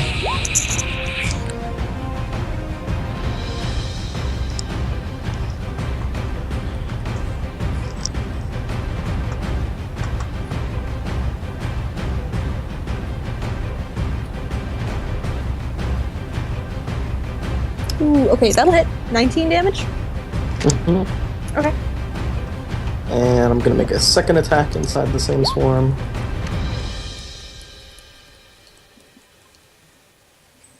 Okay, that'll do it. Excellent. Precision! You slice your glaive through the swarm of bats, cutting them out of the air. It's not easy, but you manage to cut down enough of them and the rest retreat. Yay. Okay then. Good thing I'm in the tent and I'm not seeing him, otherwise I would have yelled at him for being a show-off. Anything else? I'm gonna move over here to the professor. And I'm going to lay on hands him. Actually, no, I can't lay on hands him because I already used both my actions. Can I give him a potion of healing or no? Does that count as an action, giving him? You can give him a potion, he'll still have to drink it on his turn. Okay, I'll give him a potion of healing. Cool, thanks. Nice. We move on to Themis, inside the tent with the gypsies, looking at you suspiciously. Your wife runs over to Madame Ava, laying a hand gently on her shoulder. Madame Ava has no response. She is still asleep in a trance, comatose. Yeah? Can I, tell the gypsies that that man outside, that really funny-looking man, told me that she has a bite mark on her wrists, and I would like to examine it right now, and I am a very proficient healer. I would like to heal her of her wounds. So I am going to move up, if they would allow me, which I'm pretty sure they would. Okay. Seeing as I saved them from a wolf. Alright. They're not attacking me or something. Alright, so I would just like to drain my entire pool of lay on hands, so that also cures disease, poison, and whatever, and also restores your hit points. Your See if that entire pool. How much is that? 60. Wow. Okay. You start glowing with an intense inner holy light as you lay your hand gently on her shoulder. Madame Ava also starts to glow more dimly with radiant holy energy. The wounds on her wrist knit closed, her eyes flutter, and she takes a gasping breath of air, then starts coughing. Just racking, hacking coughs, and your girlfriend helps her aside as she catches her breath. And I just look at the rest of the gypsies, and I say, no fear, Thamus the Paladin is here. God, that you could even say that. Okay. We're gonna move on from that. Such underdog. Timmy do! Nice, anything from you? There are two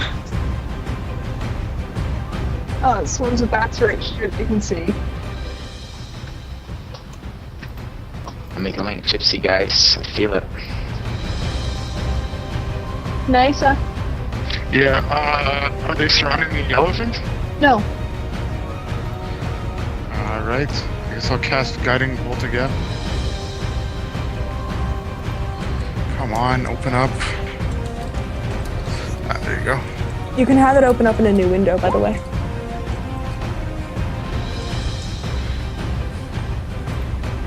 Nice. That'll hit.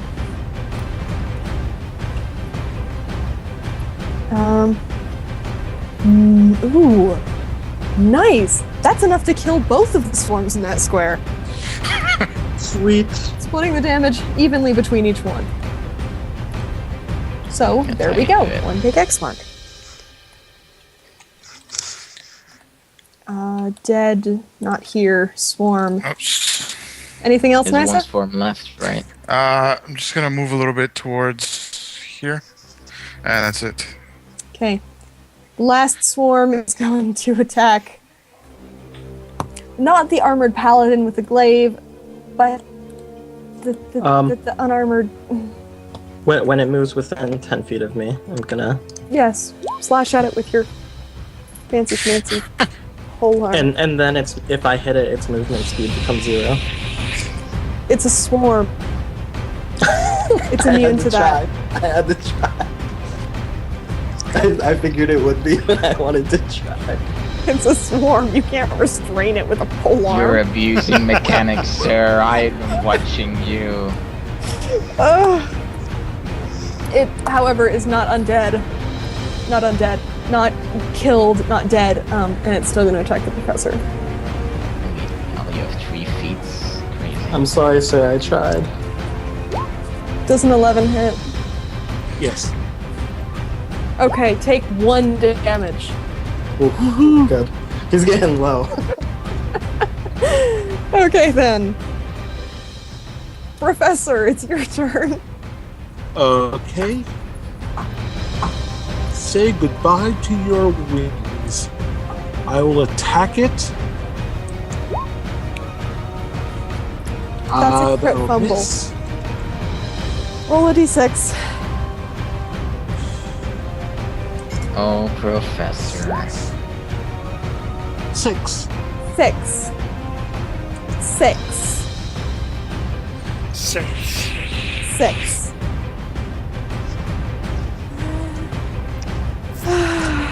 Okay. While you're trying to fire at the creatures surrounding you, you instead take half of that damage. They manage to avoid it. Take 5 damage.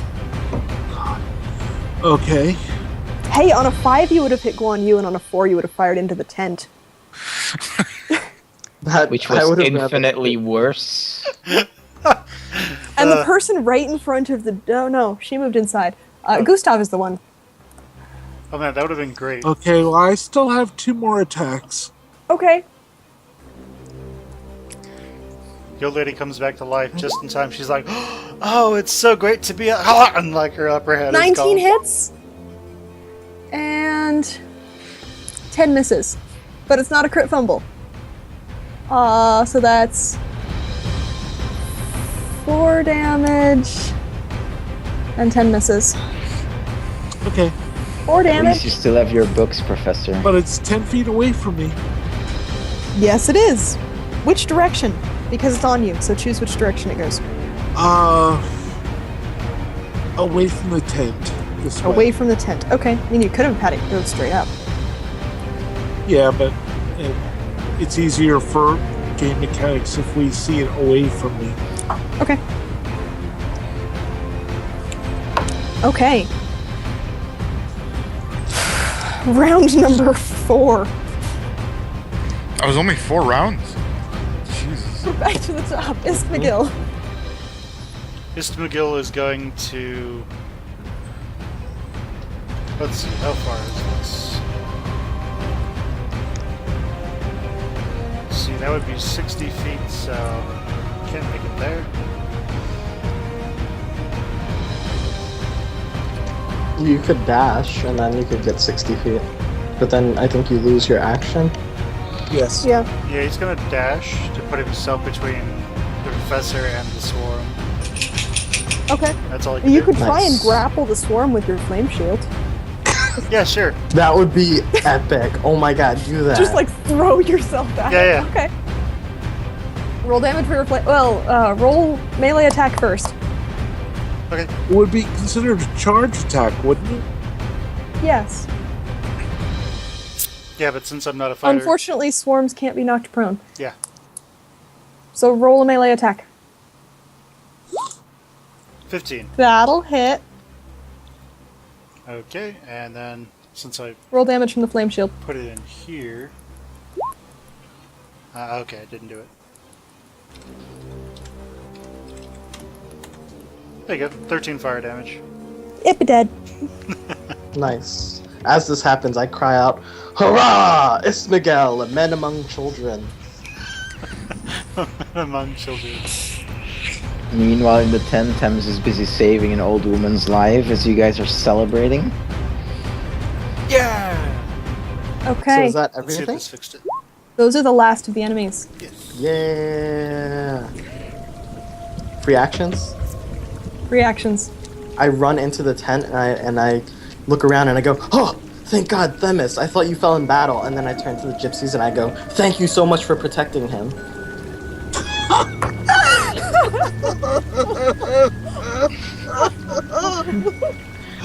I look at this rambling man that runs inside the tent of a woman which I just saved in front of all of these gypsies in a very heroic fashion, might I add. It was very much bright glowing light.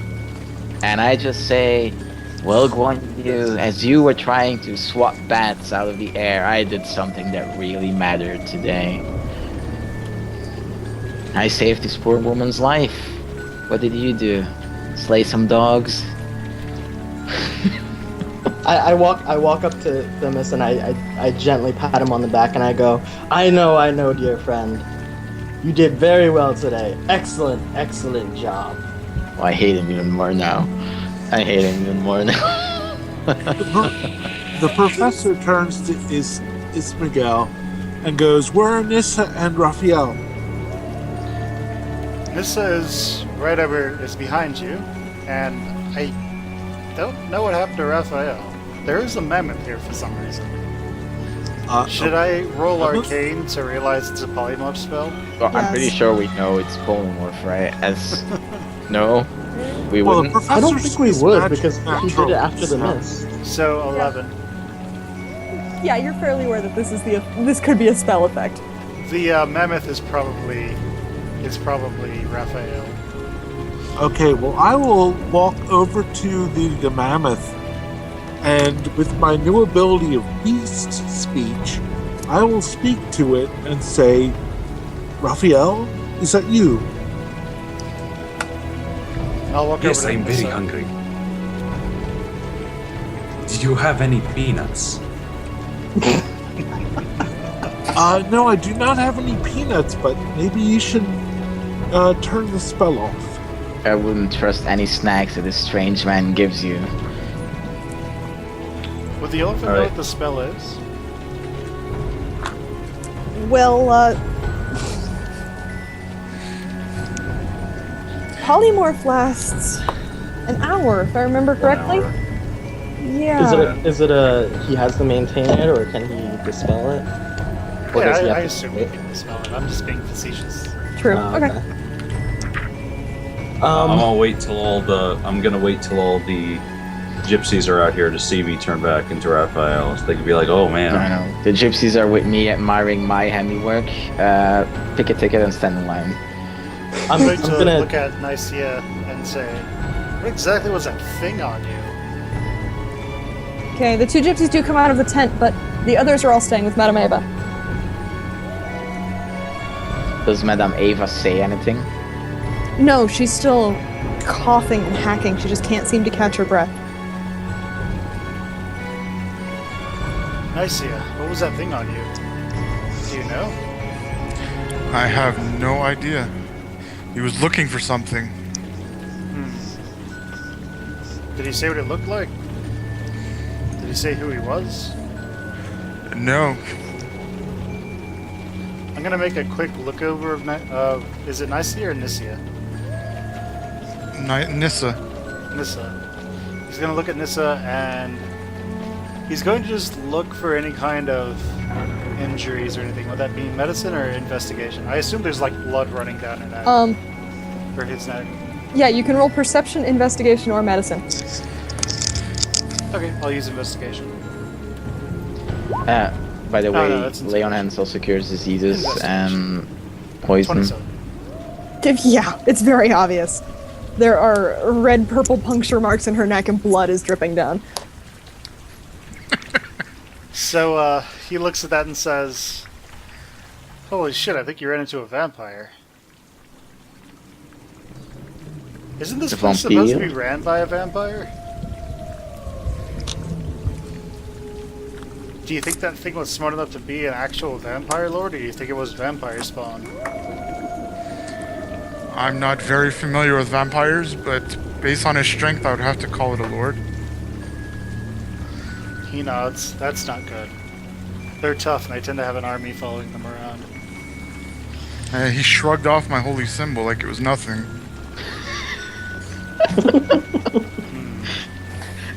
That challenge rating 1 holy symbol, he shrugged it off like it was nothing.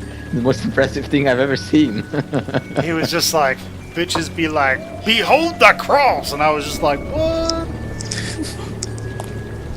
I'm going to give Themis's wife a skin of water to give to Madame Ava. No, I'm giving her a skin full of I am water. a very jealous person, Guan Yu. I see everything to give as to giving a Madame kiss. Ava, and I go, perhaps this will help with the coughing. What did you She give her? nods, drinks some of it, and continues coughing. No, that's not divided. Okay. Slowly hacking out.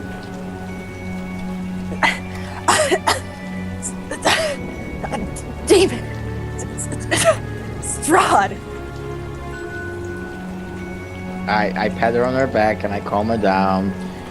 Was it this vile creature that did this to you? Was it the Strahd guy that everyone has been talking about? She just nods. She looks. You could say furious, but you could also say terrified. I just pat her on her shoulder and I say, I'm here. Everything will be alright, Madame Ava. Now that I'm part of the gypsies, everything's going to work. It's fine. As he's doing this, I say, excellent job, Themis. Continue being the wet nurse. I will return after I speak to the allies. Okay. Your wife turns to look at the two of you because can you stop squabbling? There's larger issues at work here. I know, that's why I'm taking care of this Madame shouldn't Ava, my happen. love. You are not one of us. You brought this monster down on us. He has never bothered us before. My love? I love the tip. It's very mean of you. I just spent my magical power to heal Madame Ava. Now you say these things to me. She doesn't look healed to me. Well, I'll ask Madame Ava. Madame Ava, how do you feel?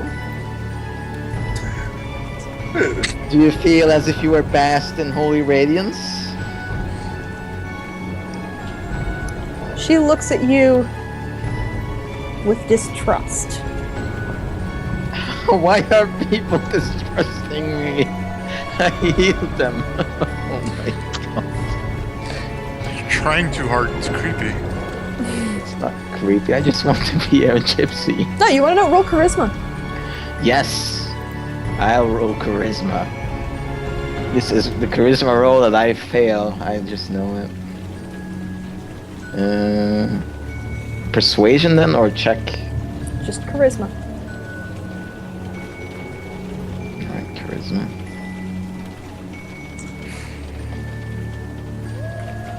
– 11. Okay.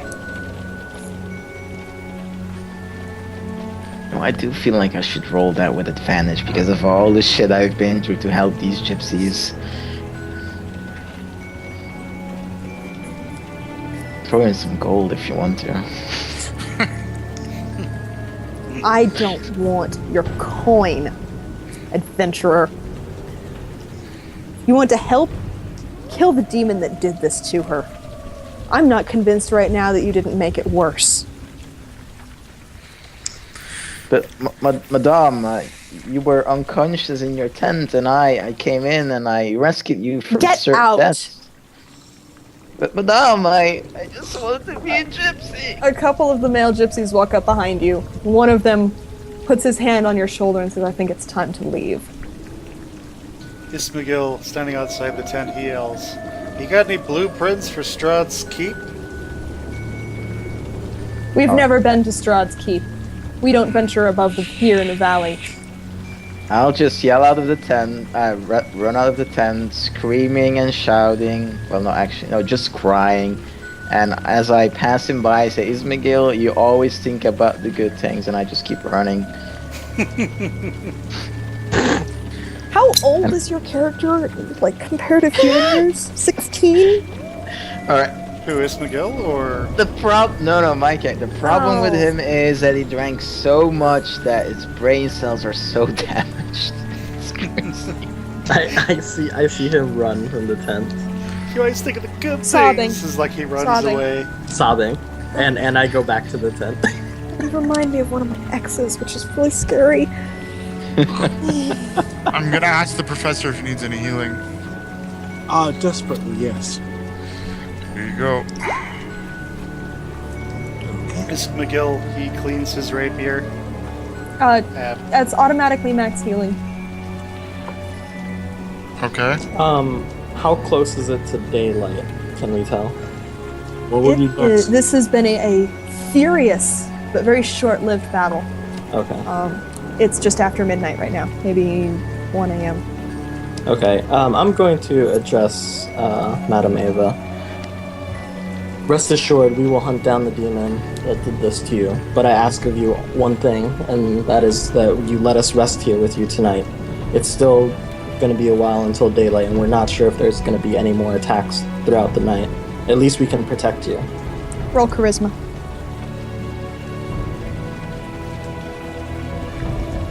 Please don't botch this roll. Try not to. I'm gonna hate you for it. Oh my god. Wait, can I roll something else? No. No, Wow. no. You even had a +2 to that. I know. Hold on, let me see. Still coughing, she turns to glare up at you and makes an abrupt chopping motion with her hand, almost unseating herself.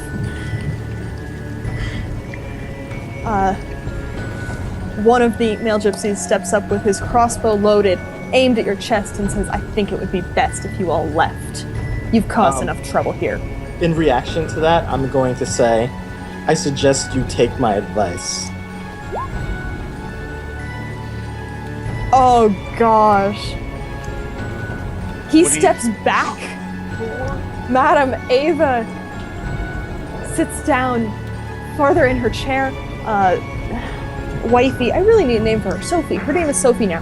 Sophie cowers back against the wall of the tent and goes, well, can hardly stop you. You're not welcome here, though. Thank you for making my wife upset. When You are no friends of the gypsies. Do you realize what you've done, Guan Yu? We need a place to rest for the night. It's not here now. Yes, it is. I leave the tent.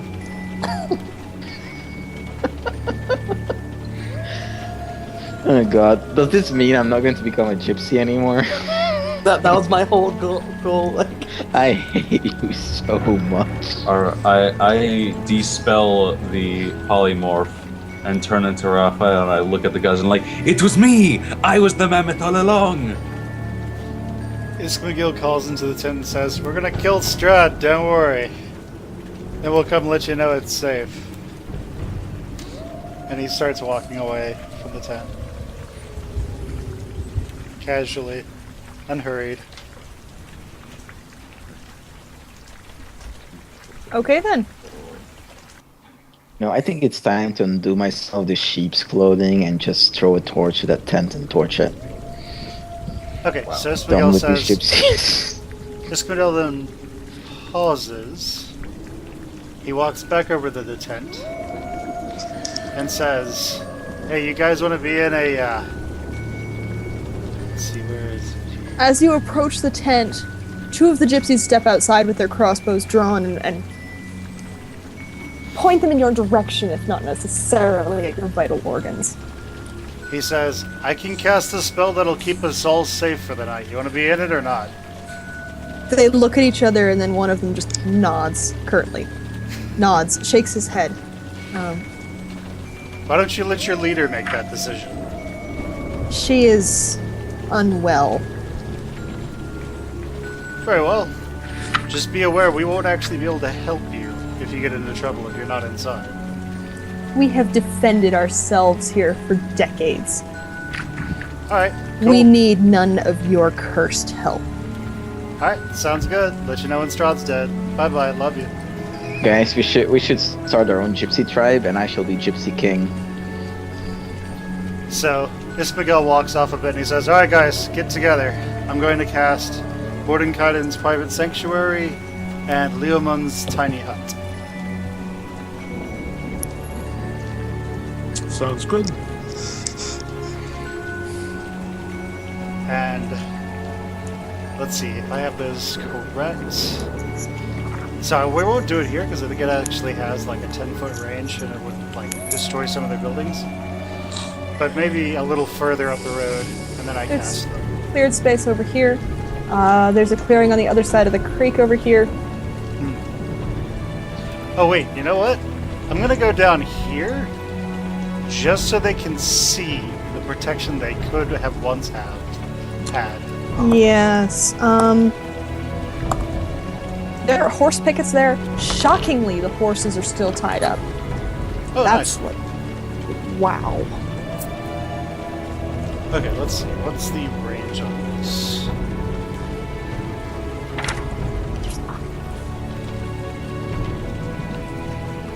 What are you looking at? I need to find out what is the order of casting I need to do. Leomund's Tiny Hut and Mordenkainen's Private Sanctuary. Mordekainen's Private Sanctum, 10 minutes, 120 feet. Okay. There is a cube, anywhere from 5 feet to 100 feet on each side. Okay. And is that the one that makes like a shroud that you can't see through, or is that the one that makes a permanent, that makes a barrier? You can make it a barrier to any or all of the above. Sound, sight, divination spells, teleportation, planar travel. Yeah, I see it now. Leomund's Tiny Hut. Oh yeah, it's the Tiny Hut that's the one I need to cast second. So I cast Mordenkainen's Private Sanctuary around us. I assume Raphael gets inside before this happens. Then Yeah, we'll come. Leomund's It's on page. Let me get to the bottom. 250. Tiny Hut, 1 minute, 10-foot radius hemisphere. Okay, so all 6 of you are going to pile in a 10-foot hemisphere? Oh god. Oh no, it's 20 foot across. Why don't you just let me cast Hallow? Because this will make it to where they can't actually get in at all. Wolves or anything. 9 creatures can fit inside the dome with you.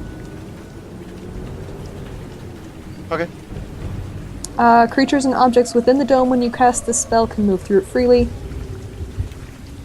Okay, cool. So everybody piles in, including Themis. If he doesn't get over there, Ismagil yells at Themis to get over here, damn it. Oh, I am planning my vengeance. Is this fire still burning? Which one? The one in the campfire? Yes. Alright, is there like a piece of wood that I can pick up? Sure. You can pick up a burning brand. So I did. Ismagil can see what he's doing, right? Yes. Yes. He says, "What are you doing? That might not be a good way to make friends." There And are I still just look guards at- out here on the forge. Oh god. Under the awning, that is. I just wanted to roast marshmallows. That's right. What, we're gonna light the Yeah, tent they're on fire or called something? gypsies, not marshmallows. Aren't you a paladin? Damn it. Yes! If you want Who's to be a your gypsy, deity, just Themis? help us kill Strahd, then they Well- might make you an honorary gypsy. No, really, who is your deity, Themis? Oh, my deity? Yes. No, if you swear an oath of vengeance, you can swear it to one of the slightly less, shall I say, good deities. Hold on, I'll give you my deity. I'll write it down somewhere. Yes. Okay, so once he gets in here, I cast Mordenkainen's Magnificence. No, not that one. Where is it? Human's tiny hut. You need to cast Yeah. the Mordecai first and then Leoman's. Yeah. Because spells I can't cast- go through Leoman's hut. Yep, I cast Mordenkainen's Private Sanctuary around us, a little wider, and then I cast Leoman's Tiny Hut. Then I pull out my certain of my protection. I pull out. I also get my horse in here, Okay. and I put the card in the outskirts where Your the horse where it'll be is hidden. medium or Yeah. large sized? It's large, so it'll count as 2 people. Still It enough. won't fit inside. You can only fit medium creatures inside the hut. Okay, then I put it outside in the where it's obscured by the private sanctuary. Okay. My god is Vecna. Well, actually, You're not joking. Okay. how big is the? I'll just look it up. So I can. Neutral, evil, god of secrets. Wow. Okay, never mind.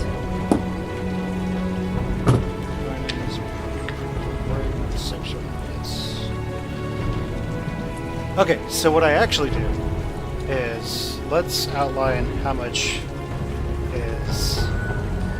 I call it before I cast anything. I call out to them. I say, "Just stay in there, and they won't be able to see you." I have every intention. Okay, I can make so everything 100 feet. So let's see here. there's your hut. Yeah, I'm looking at the private sanctum. What's 100 feet? Okay. It's really big. Make it however big you want to or think is appropriate. So I think that's about a. I think that's about 100 feet.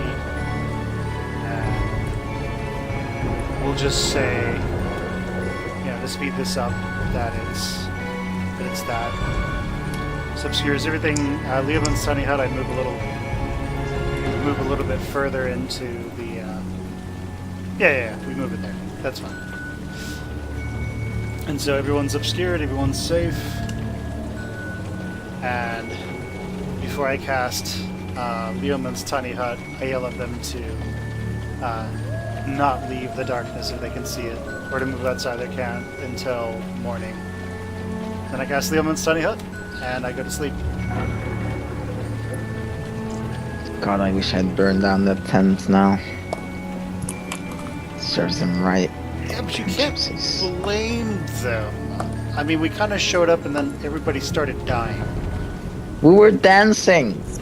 We were having fun. How could it be our fault? I know, but think about it. Like, gypsies, they're very insular, so if something bad happens, they're probably going to attribute it to other people as opposed to themselves. Alright, but if we hadn't healed that old lady, she might not have even woken up. Yeah, but at least she's going to be smart enough to be the person we can actually talk to. Okay, so yeah, I pull out my bedroll, my blanket, and I whip out my tent. Better just be your tent. All my dreams of becoming a gypsy paladin are now up in smoke. Okay, Oh, are you we have guys to setting use watch? Cold Strahd. We don't need to. Nothing can come inside of Leoman's. Tiny hut. Yeah, nothing can go in.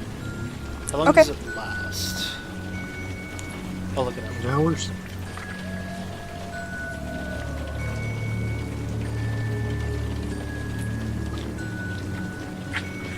Leoman's tiny hut, 8 hours. So we're pretty much good for 8 hours. This McGill meditates for 4 of those hours, then I guess just reads his spellbook for the next 4. Are you guys ending it today or with this, by the way? Because it's like 5 in the morning for me. Yeah. Yeah, it's kind of late. Yeah.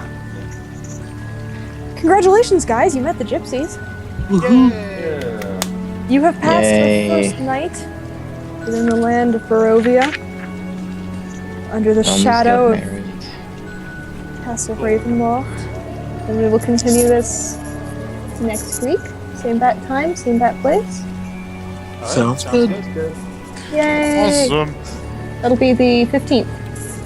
All right, Okay. See you guys. It was Okay. fun. Good night, See you everyone. guys. Good night. All right.